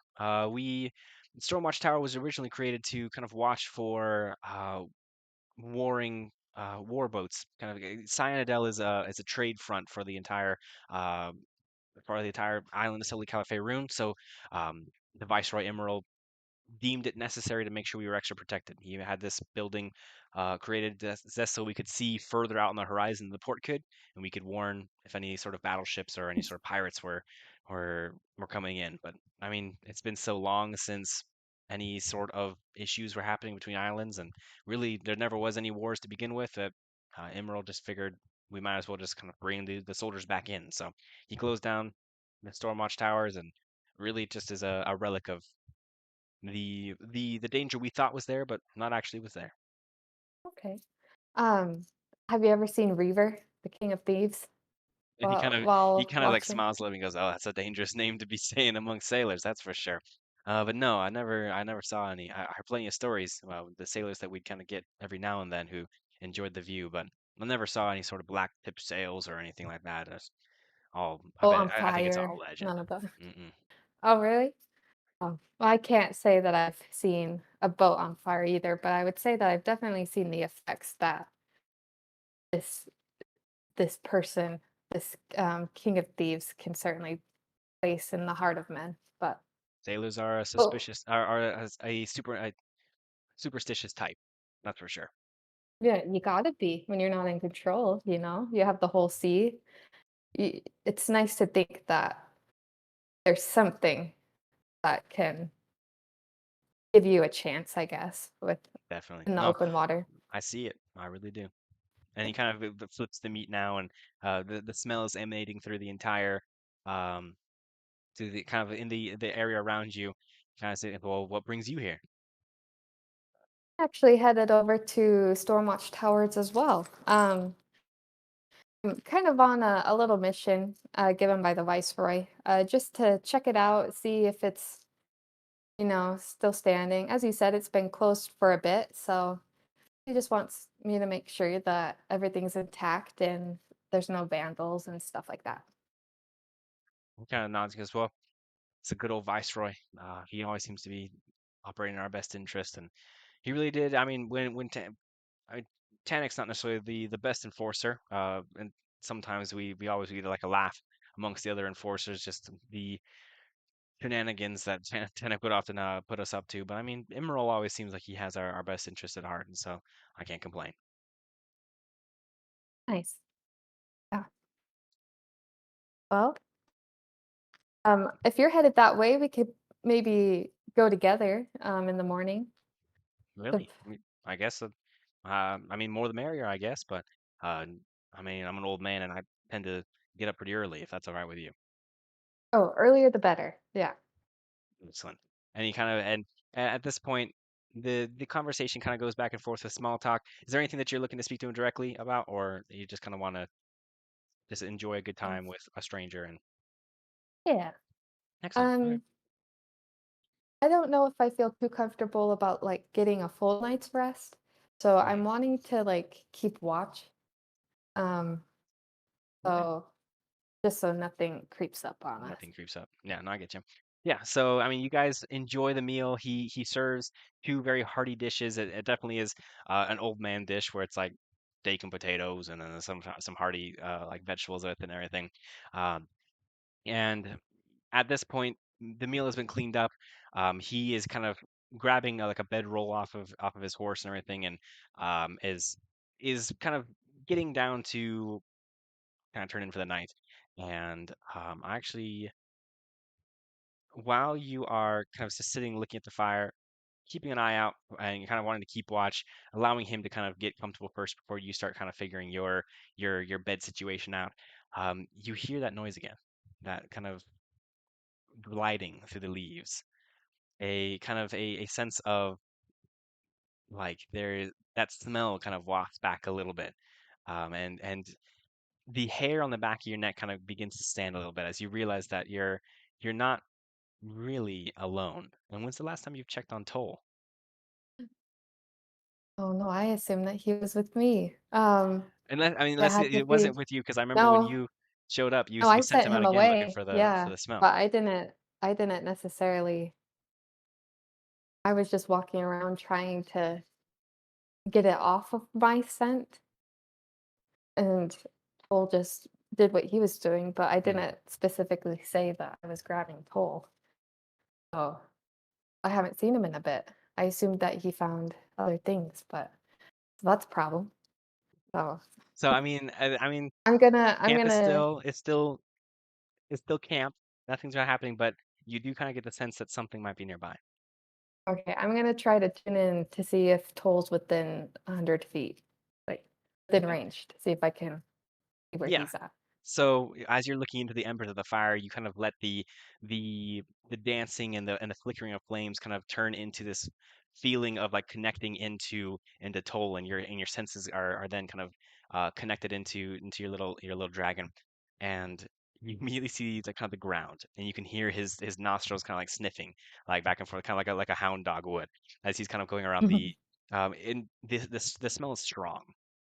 The smell is very is feels very close, like even stronger than it was when you first kind of patched into him initially and smelled the sulfur.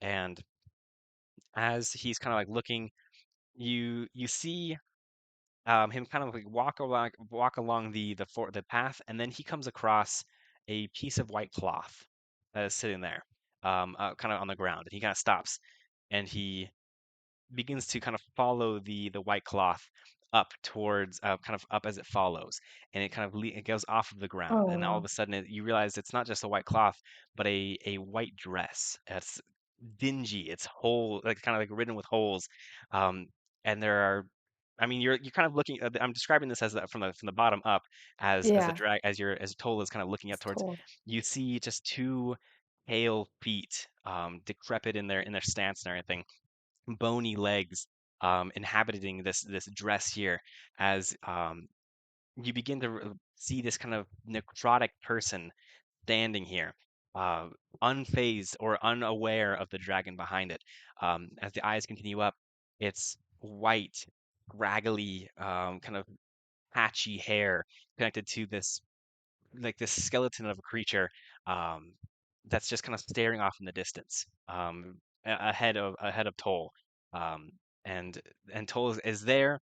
Toll sees all of this, and it's just this woman, deathly appearance in a patchy and dirty. w- I'm trying to think. I feel like I'm dancing around a certain word that I just can't. But Yeah, it's a you're good. woman here that is just staring in the middle of the woods, who looks worse for wear, It like a skeleton, it's staring ahead sound of Toll. okay. Sounds like, La Llorona. Have you ever heard of I have. Yeah, yeah. I would say that's whoa, it's pretty close. ¿Dónde estás, mi hijos? Okay, alright, so I'm gonna quickly cut off the connection, and I'm going to s I don't wanna wake the horse and the old man, so I'm gonna kinda briskly walk, but then as soon as I'm within enough feet away, I'm gonna start running to try to Okay. locate Toll. Would you say that you kind of have like a sense? I'm trying to remember how we said this. Would you say that you have kind of a sense of idea of where where Toll is in conjunction with you. Yeah. I Okay. think we decided it was like a pinging, like, as I got closer, it felt more like a pull to Okay. him. So then, like, I have to find where it is, and then as soon as I get that connection, it's like a pull, and I can Okay. navigate towards So him, I think. in that case, then you realize that the pole is much closer than you thought it was. And Oh, as I'm gonna drop. I'm dropping. so I'm getting on my yeah, belly. you kind of might I even add that no, yeah. So you kind of disconnect the connection and you stand up and then you kind of feel the connection, like the lingering connection of where Toll is in conjunction with the environment around you, and you realize that it's really only maybe like 20, 30, 40 feet away from you. And so you drop to your stomach now, and you're now dropped to your stomach in the camp. Is that correct? Yes, I Okay. guess, yeah. So, if you have a moment, you can take a look at the virtual tabletop. Once I get this fixed here. There we go. Oh, maybe hold on 1 second. I have to fix it. Oh, this oh, that's a oh, I didn't even ask. Is he a human, the old man? Or, like, what race is he? He's a human, yes. Okay. He is. 1 second. I'm trying to fix this real quick. Okay. Yeah. He is a human, older human. Yeah, the if you look at the virtual tabletop, that is a much more attractive person than who you're looking at. That is not an accurate representation of who he is. That's just from the monster manual. But um, he is an older man, older human with kind of a longer beard, and it's kind of he's tougher skin, older man. He's sleeping. Okay. Alright. Okay, so And yeah, go ahead. yeah, if you're looking at the map now, and I will Mhm. fade to the map. Yoom. Okay, and then we so we're taking a look now. You are pretty much prone now in the camp area, and Mhm. you are looking for whatever this creature is. And Oh, I guess yeah. hold on 1 second. Would you like me to reveal where Toll is? Yeah, Okay, I can feel him. he is Oh not gosh, not there, not okay. there, not there. He is Oh, right okay. here, Oh, no, okay. and you kind of get like a ping of like that's where he is in the area. About 45 feet from me. I'd say so. Hold on, let's do a little ruler. Each About square is 5, right? 35 feet. If I do the ruler here from you to Toll, Oh, okay. about 35 feet. Like diagonally, okay. Yeah. Alright. Um, so he's a little bit away. I'm going to slowly get up, Hmm. and I'm going to move this way, like that. Okay. Perfect. And at this point, what are you doing? So, okay, Oh shoot, 5, let me get 10, a ruler. 15. Let's do this. So it's densely oh, it's densely forest, so I don't think I'd be really able to see this woman. Is Tolf going that way? So he's going further away from No, camp? sorry, I was putting him in this little in the little Oh, square okay. here. But he from the perspective when you were doing your little connection thing, he is facing at this point he is facing you where you're standing Okay. now. Oh, so they're coming m m towards me. Potentially, yes. And as you kind of run into the tree line here, and you're kind of looking around for Toll or at least for some sort of attacker, you begin to kind of see something in the distance, almost kind of like a almost like the moonlight glowing, but within the thick of the trees. And you see now from at least your higher perspective, not from the dragon's low perspective, a woman standing in a white dress, mouth gaped open, kind of empty eyes, searching the tree line. And she doesn't seem to notice you at the moment, but this this creature, this thing, is just standing there, not necessarily moving, but just Not moving. watching and looking. Oh my head. What? Okay. Well, and Toll, what the heck? He's just sitting there. I He just mean, sitting there like he's trying to figure out if there's any loot he can loot from this thing. He's like, is there any bracelets? Is there any sort of earring? Do you want Alright. to give a command do you want to give a command at all? Here, I'll review it now that you've Oh, gone seen. oh, Banshee, jeez. I guess yeah, it's a banshee. Yes, Okay. yes, it's you see kind of just something sitting there. Now, do you want to give a command to Toll? Have we decided if I can telepathically communicate with him? Or Let is me it double more check like the rules. 'Cause we're treating him as a familiar, correct? right, yeah. Let's see. Let's see.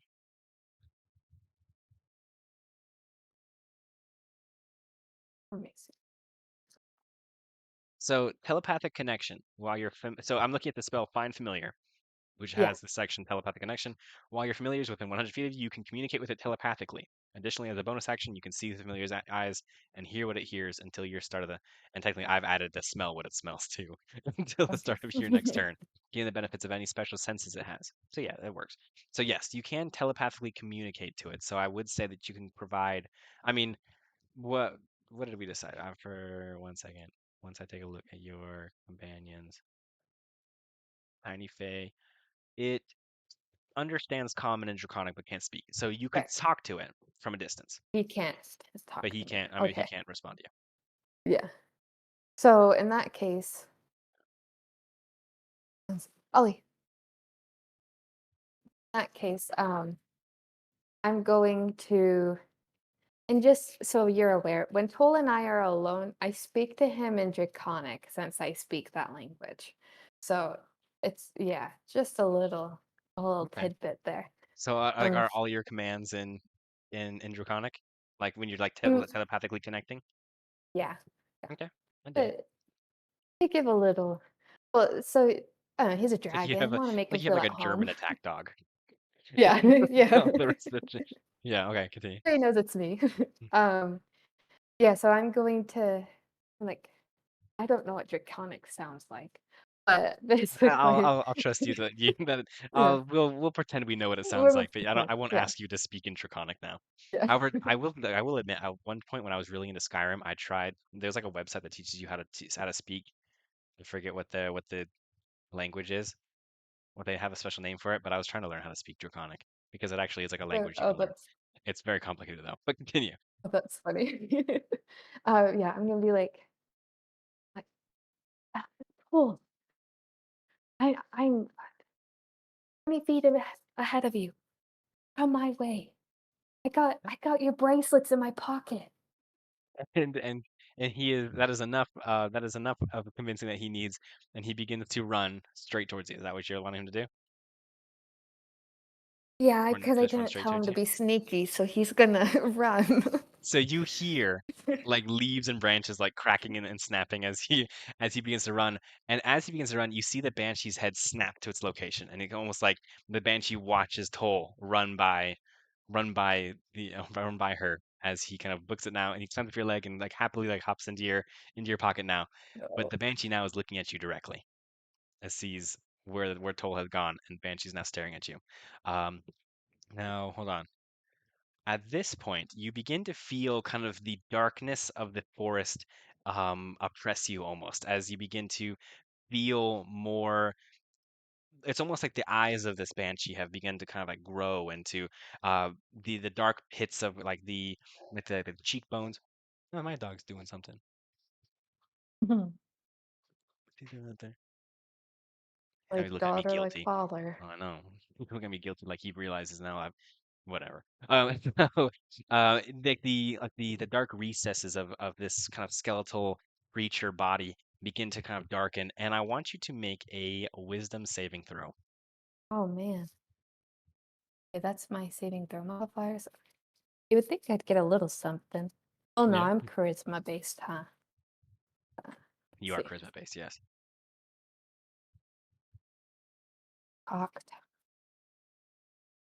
12. A 12.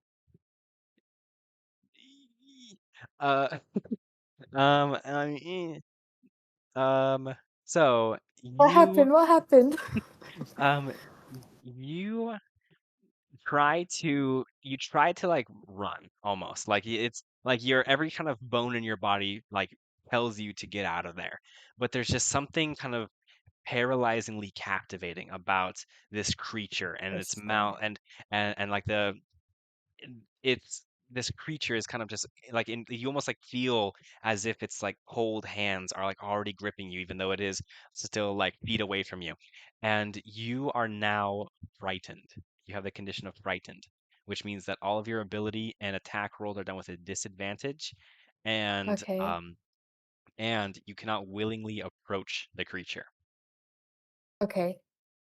All right. So can I cast mirror image to maybe distract her a little bit? Yeah, I that's it. have yeah. I'm gonna cast that, and you're gonna see 3 different Marlows around me. Yeah. All right. Any sort of flavor you want to add to how you cast that, or is just kind of all of a sudden like, I feel like since I'm frightened, it's more like a grasping, kind of like, before I had the ability to breathe underwater, it felt like drowning. So, mhm. like, in desperation, I'm just, like, reaching out and, like, last breath sort of thing, Okay. casting mirror image. I dig it. Okay. So, at this point, I am gonna have you roll for initiative now. Oh, man. Okay, let's see. Alright. You weren't great. Let me try you. Okay. And is Toll going to be operating with or without you? He can be with me. Okay. That's a 14. 14, perfect. Toll also received a 14. All right, which means that we are in combat now. The horse and the warrior veteran are further away from here, so they're not within this kind of they're unaware of what's happening here. But it is your turn up at the top. I'm gonna let that mirror, unless you want to count your mirror image for your move, but I'm letting you have another move potentially if you want to do something else. Okay. Um, all right. So mirror image. Let me just double check what that does.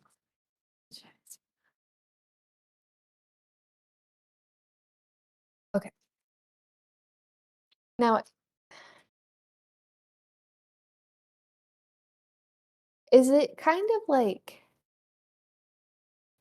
i- do banshees fly or are they more like floaty? I would say they are more floaty. Okay.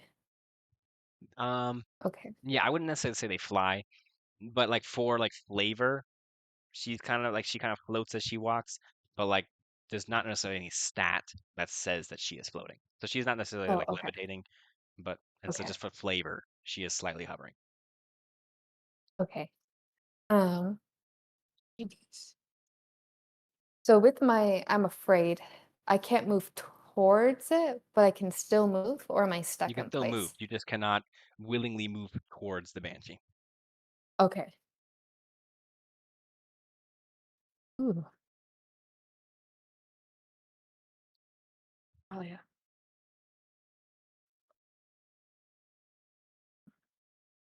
I'm gonna allow I'm not going to attack right now. I'm Oh, gonna let okay. my mirror image. I'm gonna hold my attack. Perfect. Okay. So that means Um, Toll's gonna go. perfect. All right. So what's Toll gonna do? Oh wait, hold on. I need to, not that I am. 1 second. I gotta make sure because technically Toll needs to roll a Constitution check as well to see if he is frightened by the Oh, the creature. I forgot about that. okay. Yeah. So have So no he a Wisdom saving throw. okay. Is it a spell or a magical effect? He just has magic resistance. So Um. so he Yeah. has advantage on saving throws. against spells and magical effects. Let's see.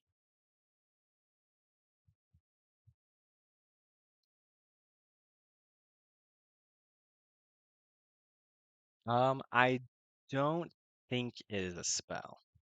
I Okay. think it's just like the horrifying presence of the banshee. So it's not a magical effect. It is not a magical effect. Okay.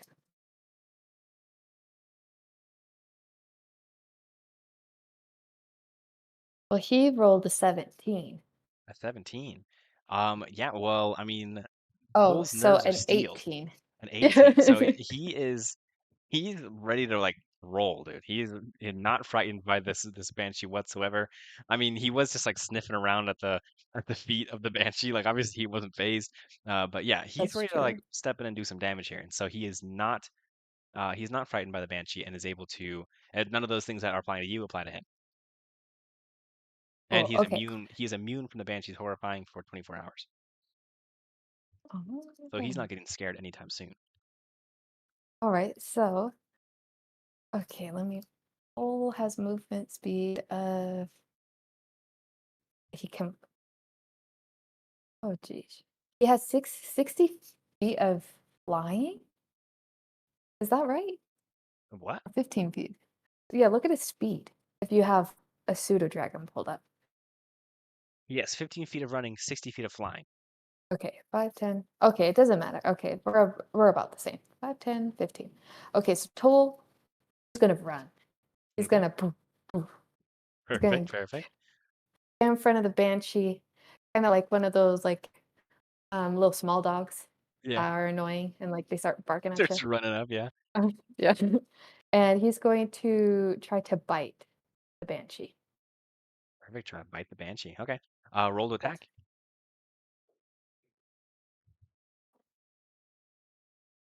That's a 12 for the first one. A 12 hits. Roll for damage. Okay. Do you want me to do the second bite attack first, Yeah, or do you want me to do? Might as Okay. well just we'll do all the damage at the end. That's a 16 to hit. That also hits. So that's two Nice. successful bite attacks. He's angry. Okay. And then He's ready to roll. let me get this one. And then that is 1d4. So 2d4. Four, Someone's five, walking their six. dog So outside that house. It's the only reason why I think most of them are freaking out. oh, Okay, so what's your damage? that's 6 for the first one, and Uh-huh. then 3 for the second one. 3 for the second one. Hell yeah. All right. So, Toll just goes up and starts freaking biting ankles. He is ready and He's an ravenous. ankle biter. Yeah. And the banshee kind of uh shrieks now once actual damage is given to her ankles, I guess. Oh And no. so she wails in this kind of deathly wail that now has frightened the riding horse once again. And so he begins to buck against kind of where his he is tied to the tree and but however the veteran is still technically sleeping. Okay, which Still means sleeping? Okay. he's an old man. He's sleeping like a rock right now. It is the banshee's turn, however. All right. He keeps on every time I look at him, he stops barking. But then when I look away, then he starts barking again. So I wonder what's going on out there. I Okay. can't hear it, so Oh, perfect. yeah, I can't hear him barking. Excellent. In that case, then he is going to do a the banshee is going to now kind of swipe a claw at a horrified hand at Toll with a corrupting touch, and that is going to be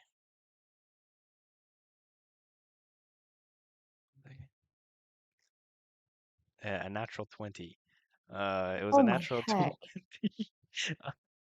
20, um, which does um, which does I don't know how best to say it. 22 damage. It does So 22 damage. Cole Cole mm, dissipates. He He is the uh magical fibers that keep him here as my familiar are gone. oh no. Yeah, Toll is Toll disappears. Once he freaking once the banshee swipes, and and I don't. He's gone. I'm sorry. I'm sorry. I didn't mean it. I didn't mean it. Poor But guy. Toll is gone, and the banshee kind of shrieks in victory and everything as this little yapping dog is no longer bothering her, and now she's going to move. Let's see, 5, 10, right to you. And at this point, the veteran wakes up and he sees what's going on here. And the veteran is going to, let's see, hold on 1 second. That's 5, 10, 15, 20, 25. Runs in here.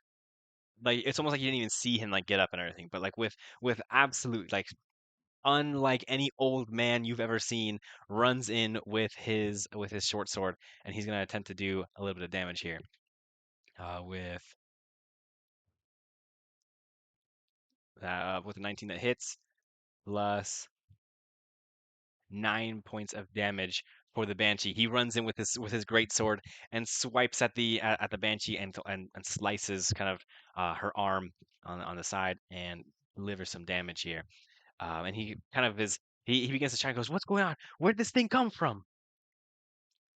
Can I speak while being frightened I think with so. it big in front of me? You're gonna shrug. Yeah. I think you Like can speak at shaking in least. my boots. Yeah. Okay, I'm like, Your timbers are shivering right now. yeah. I was in the forest. I don't know.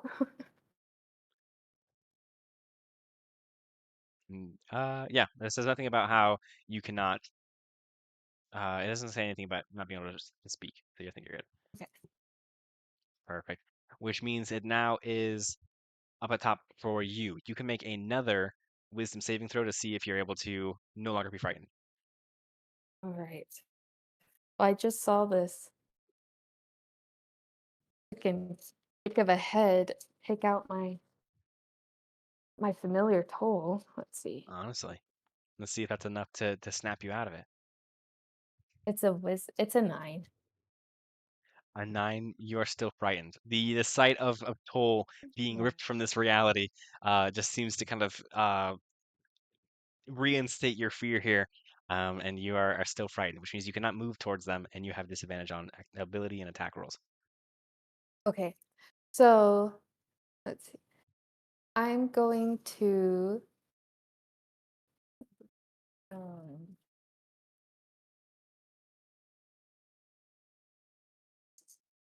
I'm going to which one should I do? I'm going to cast Thunder Wave. No way, heck Or yeah. no, no, because it's a cube and I don't want to hit the old man. So I'm gonna cast a gust of wind. Ooh, a gust of wind. Oh, gonna blast. Okay, let me see. 10 feet. Oh, but this one will also hit him. Okay, regardless, I'm doing it. So, It's a risk you're willing to take. so a line of strong wind, 60 feet long and 10 feet wide, blasts for me in a direction I choose. So let me get my little thing out here. Yeah, yeah.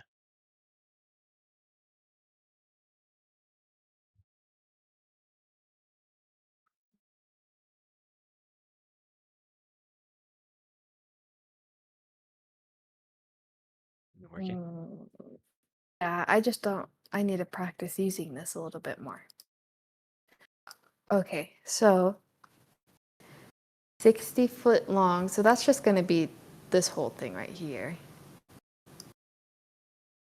Yeah, And 5, 10. then Oh yeah, no, that's just yeah, it's just gonna be huge. and 10 feet wide. So 5. Can I do it so it's this way? Like I mean, I'd like to think so. like that? I was gonna Okay. let you do that, so I'm down with it. Okay, And you gust just of wind gust the wind that this freaking way. banshee. Okay, perfect. Let me take So a look here. I'm trying to remember a strength I need saving throw. yeah. On a strength of 13. Okay. Yes. Let me take a look here. Let's see if this banshee is strong. Ooh, it already has a -5 to its saving throw, so there is luck. Ooh, it rolls a a dirty one. If that makes sense. And so the Yeah. banshee is pushed how many feet? Oh shoot, I So didn't do he is that. the banshee is pushed 15 feet 5, back. 10, 15. And so this banshee who's like up in your face and everything is thoroughly frightened you. Just absolutely watches as your. Oh, is there any rolls for it? I just want to make sure there's no rolls for. No, you just make a strong one. Yeah, so you're good. Yeah, you just absolutely force blast this banshee across the forest. Like the leaves and the branches of like the trees nearby are like stripped of like their leaves as like this powerful wind all of a sudden like kind of jumps to, like flies to these trees and um yes, no, nothing No. should prevent this from happening. Yes. Okay. So I mean, yeah, the banshee has been pushed from you and has you've now created some distance Okay, and then so with that, they must so the banshee must bend 2 feet of movement for every 1 foot it moves. It towards wants to you. get closer Like to if me. it's like Yeah. going through the gust. Okay. Perfect. So it's just Nice, this nice. constant wind coming off of me. All right, I like it. Because it is a concentration one. Okay. We'll see if that keeps going though, because I do Yeah. have a bonus action. So pretty I much can't remember by if next it's turn, well, by its turn, if it decides to walk towards you, then it's gonna have like it's gonna be like difficult terrain. But like you'll be able yeah. to decide whether or not you're gonna continue dusting. Yes. I'm going to find a better word for that one. But yes. Okay. All right. In Okay. that case, So then. Mhm. with my What'd you? bonus action, I'm going to do Tentacle of the Deep. So I'm going Nice. to summon It's my 10 never a foot long complete session without tentacle. your tentacle. Yes. Which is actually a dragon tail. Yes. So there is a market for 10-foot long dragon tails, if you ever wanted to know. I So, don't want to know what market it's for, but I'm um, glad that we know. uh, okay. And it doesn't say it's a concentration, it's just like a melee attack, and it's just there. So I can keep the gust going. So, last for a minute. Um, so 10-foot long tentacle at a point I see 60 feet from me. So this bad boy is going to be used to create some space. Right? And it's going to go, oh, should work. Oh, there it goes. It's going to look like this.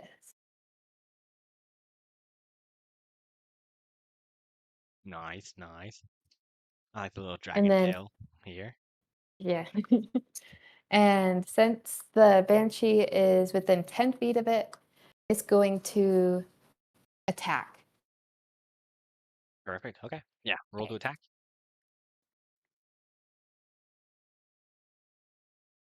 That's a natural 20. Natural 20. Yeah. Roll for damage and then double it. You just critical. Nice, nice. Okay, nice. About time something dragon related got high rolls around I here. think that was the first nat 20 that I've done this session. Yeah. Or yeah, this I campaign. was gonna say this campaign, I think. I don't know if you've Yeah. done any. Okay. So that's 11. So 22. Well, you roll 11, 22. Right back. That Banshee just critical and then got rid of Toll, and you critical and rolled the same damage. And so, just as a fit of revenge, for Toll's sake, you have absolutely Yeah. decimated this Banshee. All right, and so, is that your turn? Yeah, so it's gonna come up, and then as it's slamming down, I'm like, "This is for toll!" And then pff, it's over. Perfect, excellent. So, then the warrior, the warrior veteran. I guess I could just name his. Oh, hold on, what's his name? Dentith. I'm just going to, for the sake of ease here, Where do you come up Dentith. with these names? Um, you want the real answer, I just start saying nonsense until something happens. Or what I'll do is I'll put my fingers in like in a random like organization. I'll just press down on the keyboard to see what letters are made, and then I will see what word I can pull from it. Or if I just think of weird names, like weird like sounding words, that's what I'll do. And that's how I came across the first name. And I'm trying to Nice. remember what I told with like Goober or something. Oh, Gloober or something, Gloober. And I which was like, oh yeah. And then I looked it up. Yeah. which yeah, I looked it up too, and I was like, did Nathan write this? Because it says, wow, that guy totally has that Nate Dogg's dick in his mouth. Wait, what? It did? Yes, for What the heck? Gruber. For Gruber? Yeah. I didn't even click into it. I just saw Urban Dictionary. I just what the heck?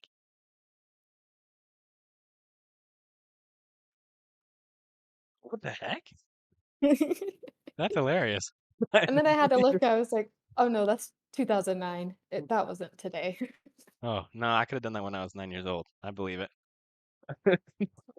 Okay, so no, that's crazy. I didn't even look to read that.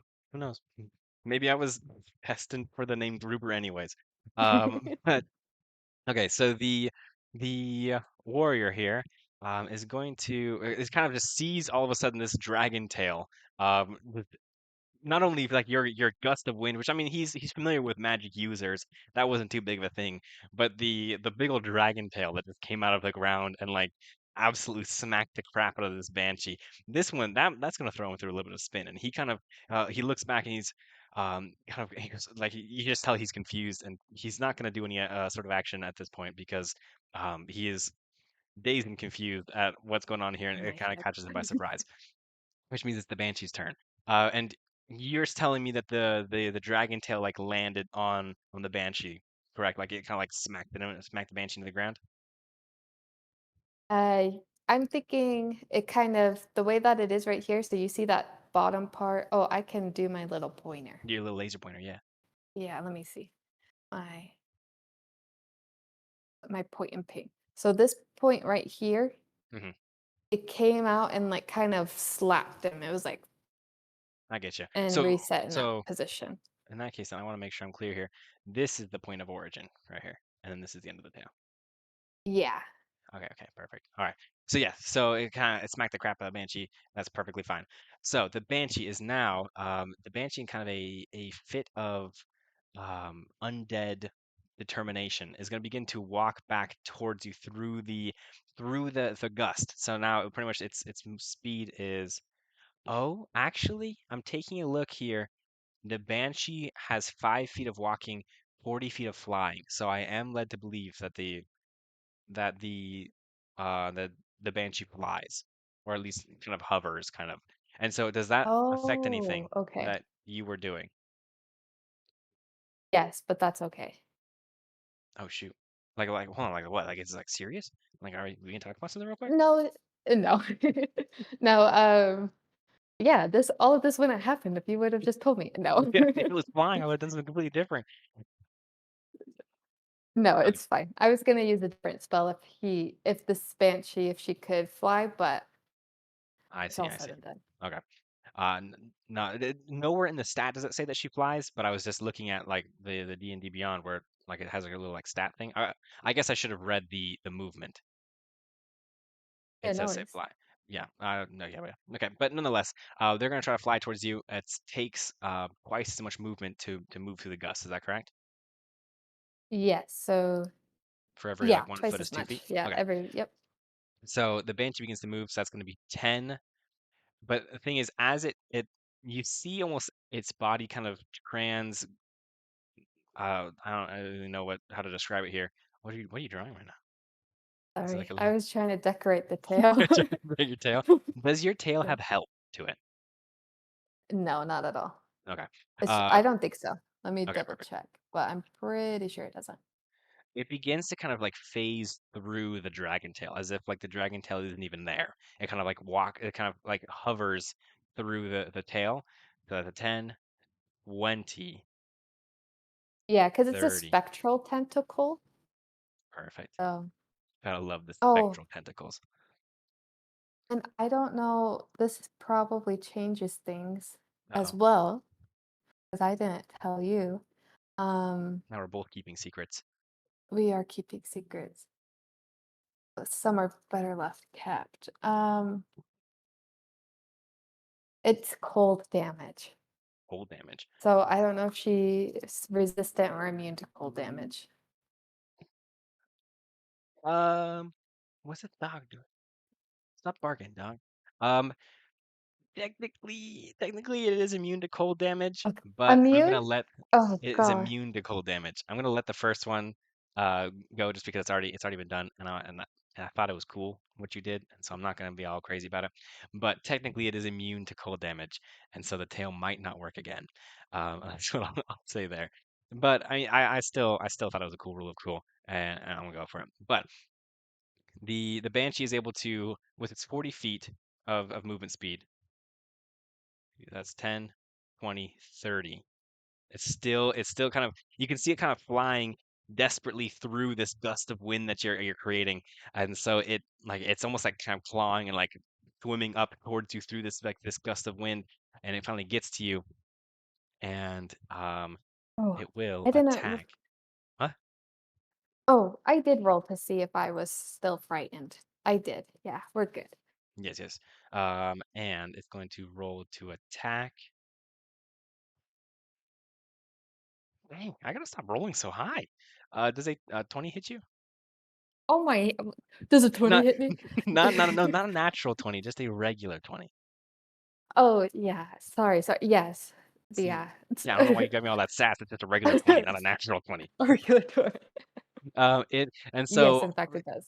your kind of your terror and your frighten, as you're watching this banshee kind of still get to you, even though you have your gust of wind going. She reaches out and kind of grasps you with it, with a corrupting touch, and it does, what did I say, 4 damage to you. As Okay. kind of a hand kind of like scratches on you or kind of like grasps you on your arm and freaks you out. You're like really scared right now. Okay. 4. Um, sweet. All right. And it Okay. ends its turn there, which means it is your turn again. Okay. Well, knowing it's immune to cold now, um,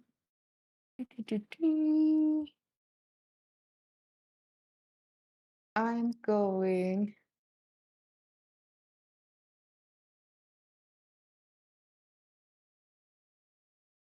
Okay, I'm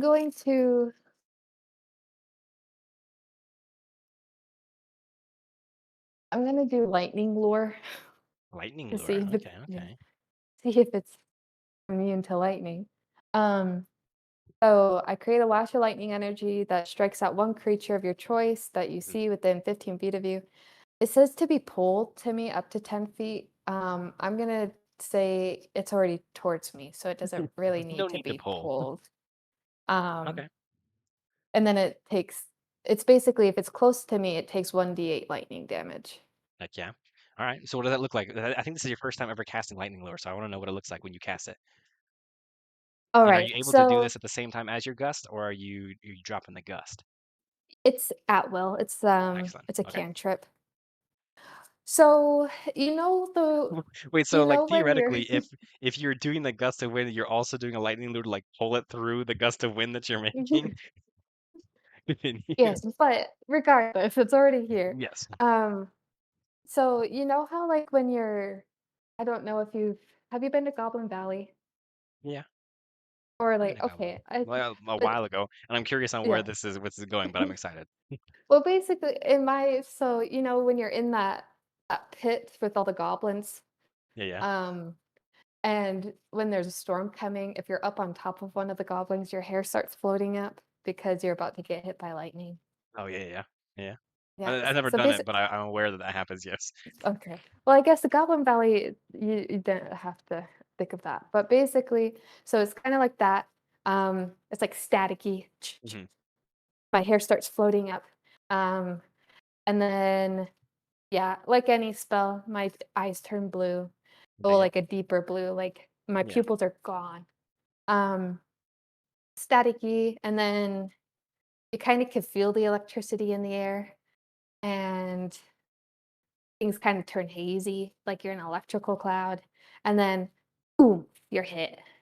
Dang. Okay. So, um, even a little bit of the banshee's kind of hair begins to kind of stand a little bit as all of a sudden a like lightning strike emanates and strikes the creature. I want you to roll for damage. Okay. All right, 1d8. Come here.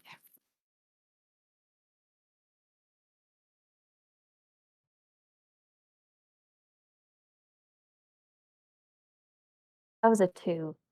A two. And I guess this is bad news to tell you that it's resistant to lightning damage, which means you have it. But, So fun. but you know, we were here for the adventure as well. Um, yeah, so I mean, it definitely it gets struck with lightning, and it doesn't seem too phased by it. Kind Um, of laughs it off a little bit.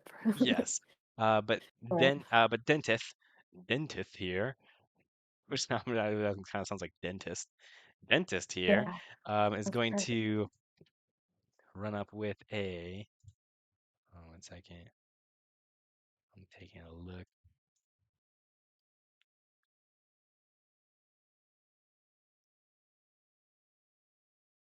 He's gonna get his great sword again. And he's gonna swing at the creature. Of course, it's a terrible time to have to roll low, but he, I mean, as he kind of is, he swings his sword again at the banshee. That's been just freshly electrocuted.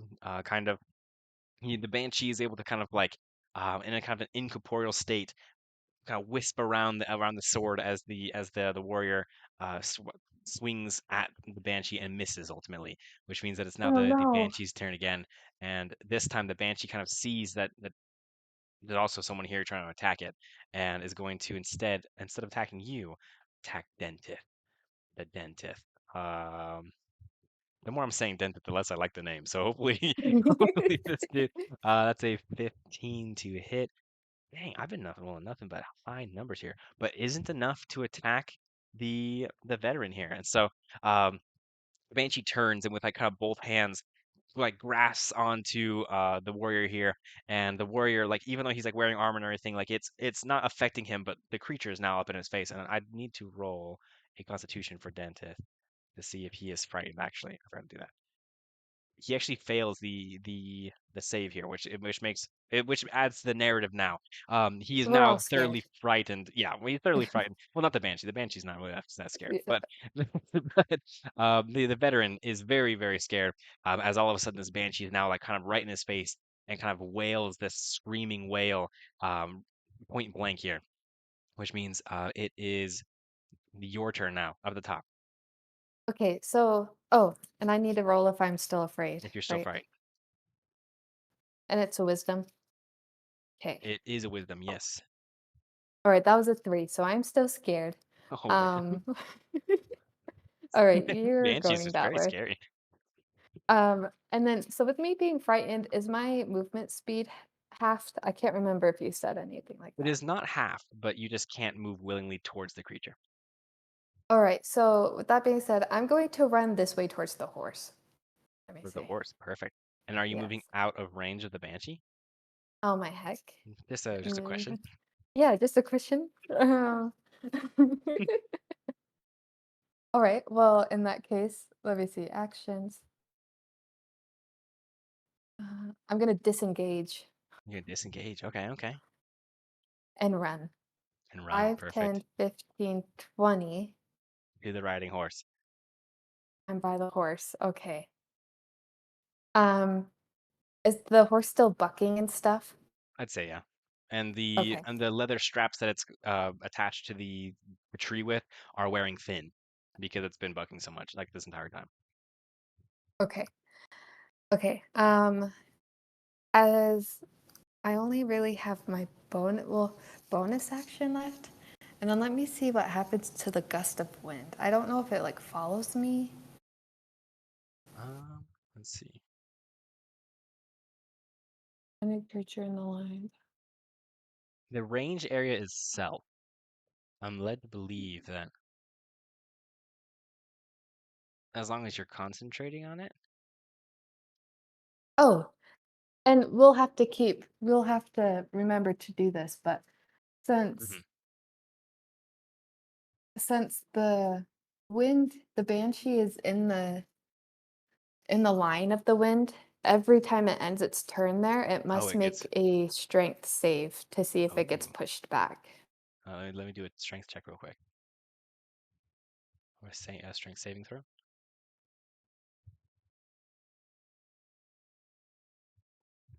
You're gonna hate me. You're gonna hate me. Wait. So what's the DC? What's the DC on? The DC It's a is still 13. 13. It Yeah. rolled. It has a -5 on a save on a strength Uh-huh. saving throw. It rolled a natural 20. Are you kidding me? And Your so it's dice over there are weighted. I don't know what's well, they're going digital, on. so I think that's the issue here. Um, and so Okay, the Banshee totally stays good. where it is, partially because it's latched onto Dented, and so that's the reason why it can Okay. stay. But the Banshee stays All where it right. is, and you're there. Continue. And I'm here. I want to is the horse does the horse wearing any of the packs from from the soldier? Wearing Like any of the from packs? Dentith? Like you Um, know how like they'll be carrying some of the supplies. yes, there are saddlebags on the horse. Okay. I don't have an action, but at some point I would like to sif go through the packs. Okay. So to see if there's anything of use. Anything of use? If you Perfect. want, yeah. If you want to make it my bonus action, great. If not, I that's was up gonna to say you. it sounds like you're leading onto a question here. Um, yes, I'll let you as a bonus action. You'll look very quickly and not detailed through um Okay. the packs here. You throw open the kind of flap to one of the saddlebacks, and you begin to kind of search through. I mean, there's food, there's supplies, there's I mean nothing that could. I mean, unless you're gonna throw a hot dog at the banshee, there's nothing really that can help you in in at least this saddlebag here. All right. Okay. Well, I'm gonna end my turn next to this horse. Excellent. Which means it's Dentist's turn now. He's going to roll again to see if he is frightened with a wisdom saving throw. And with an 18, he feels his nerves again. Is no longer afraid because I mean he's a tough dude. He's a tough dude, and he's going to roll with a melee attack here, which isn't enough to hit anyways because the banshee is like on Jeez. him and everything, and so he's like trying to get his sword like up to like do some damage and everything, but it's not enough to actually get it taken care of. And Dent is unable to hit. It means it's the banshee's turn, and the banshee is going to with a corrupting hit touch. A 19 to hit? What? Yeah, that hits Dentith and it does 9 damage. And so it just continues to kind of sap on Dentith's power as it kind of its hands are digging deeper and deeper into the shoulder and into the veteran's shoulders. This time now piercing kind of the armor because technically it can kind of pass through solid objects, and so it's now beginning to kind of almost like go into Dentith and is causing Yeah. damage here, which means it's now your turn at the top with your action. Is the gust still going on? Okay. Are we to decide that It the is gust is it still? it is still going on. Yeah. Is it still? So It does. I was looking at the spell. It is point of origin is you. Does that mean that you're gusting the banshee with Dentith now involved? okay, let me look.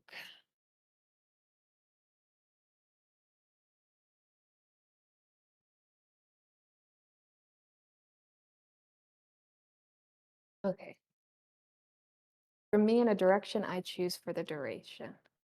Oh, does it say from your choose? I thought it said, hold on. It says In your direction you 10 feet choose. wide blast from me in a direction you choose for the duration. So it comes from you, going in a direction that you choose. Okay. So you are still the point of origin. Okay. So I'll move 5, 10, 15, 20. Oh gosh. Okay. Well, Well, my wind is gonna go diagonally from me, so it's not hitting anybody currently. So I will deal with that in a second. I gotta figure Okay, out what I want to do. perfect. Um, And the horse that you're messing with is is spooked. Well, is is kind of bucking rampantly right now. With its mhm. eyes kind of locked on Dentith, who is being attacked right now by a banshee. All right, I'm gonna cut him loose. You're gonna cut him loose. Okay. All Yeah. right. We're gonna add him to the encounter here, and this is gonna be.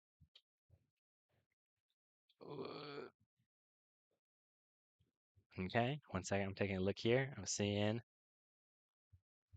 Okay. So, with the riding horse loose now, that I would say that it was your action of doing the attack on the reins there. Is there anything you want to do with your bonus action before the horse makes its I'm move? going to run 5, 10, 15, 20. Okay. Right, all right. Yeah, right here. Perfect.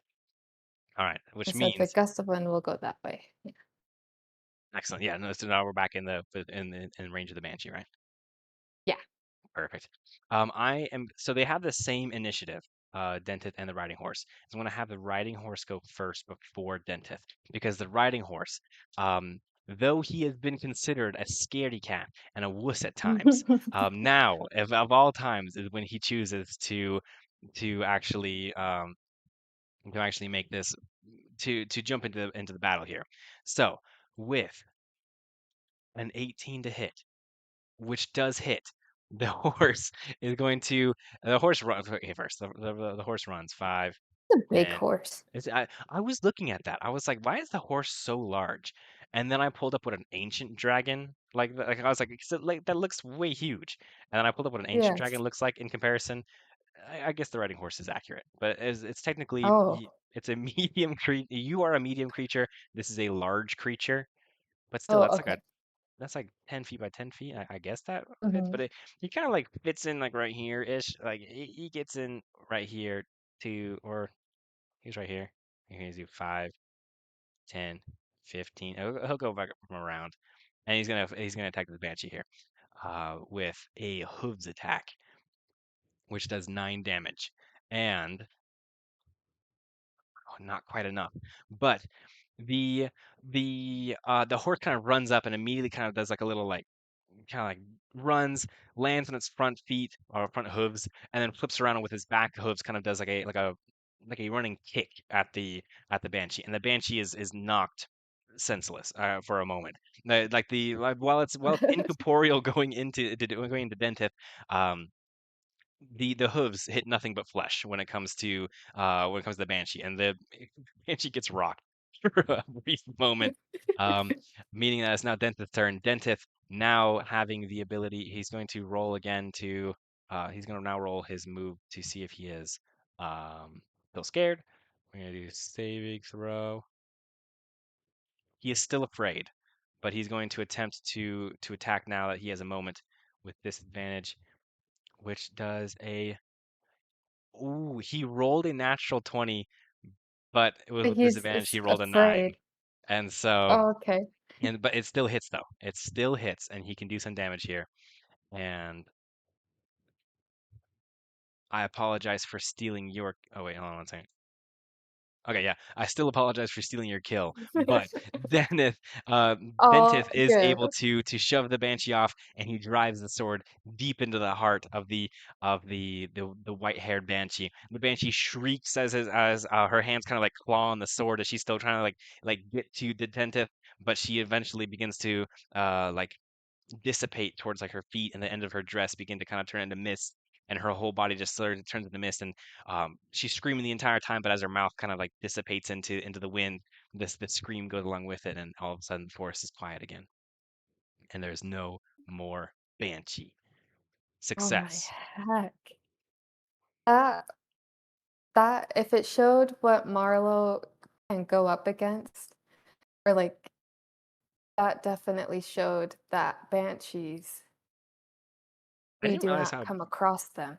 a I whole didn't lot. realize that banshees were so strong. I mean, like I was like, oh yeah, it's got a kind of a couple of things, but I do think that its big thing come from its immunity and resistances. Like it really, it's Yeah, immune I to would the say that cold, too. necrotic, poison, charm, like everything, and then it's resistant to the rest of it. Sheesh. Yeah, but Dentith kind of looks around and goes, oh. I have a voice line here. When I have a voice, what does he say? He goes, something's been in the air. A sort of dread is lurking. Something has disturbed the dead. It kind of, I don't know where that banshee came from, but it can't mean good news. No, and honestly, well, I'm gonna be honest with you. I've encountered a couple of wolves and shadows, and even a revenant back in town. So a banshee, I'm not too surprised, but it definitely took us by surprise. um, And he kind of looks and goes, and the Viceroy is telling you to check out Stormwatch Towers? yeah, and I would say it does have to do with something with that. So it makes me curious. It seems like everything coming from, well, we're guessing that the Stormwatch Tower is like the center of everything. And if this banshee has anything to say for it, I think we're on the right track. That's the place to go. So Have I'm you, have, sorry I didn't. I'm sorry I put you in the middle of this. But I'm thankful for you and your riding horse for you're coming in right. and helping. He kind of looks and he turns now dramatically to the Stormwatch Tower and goes, well, if it's all emanating from there, I won't sit idle while my prized Stormwatch Tower is being corrupted. I really ask that I can come with you along with Stormwatch Tower. That's not something I'll ask of you, Dentith, because this isn't your fight to fight. But if you feel inclined, I won't stop you. We can go into this together. And he nods and goes, well, I don't know if I'm gonna get any sleep, but tomorrow morning we'll head. Yeah, sounds And good. that Yeah, is where we will tomorrow morning. end today's session after successfully defeating the Banshee. And you are slated now Yee. for tomorrow to arrive at the Stormwatch Towers. And so that was fun. Woo! That banshee rocked my world. And Tolls too. Hopefully he's Yeah, okay. yeah, Toll's gone. That's I just need a long rest and then I can get him back. But Yeah.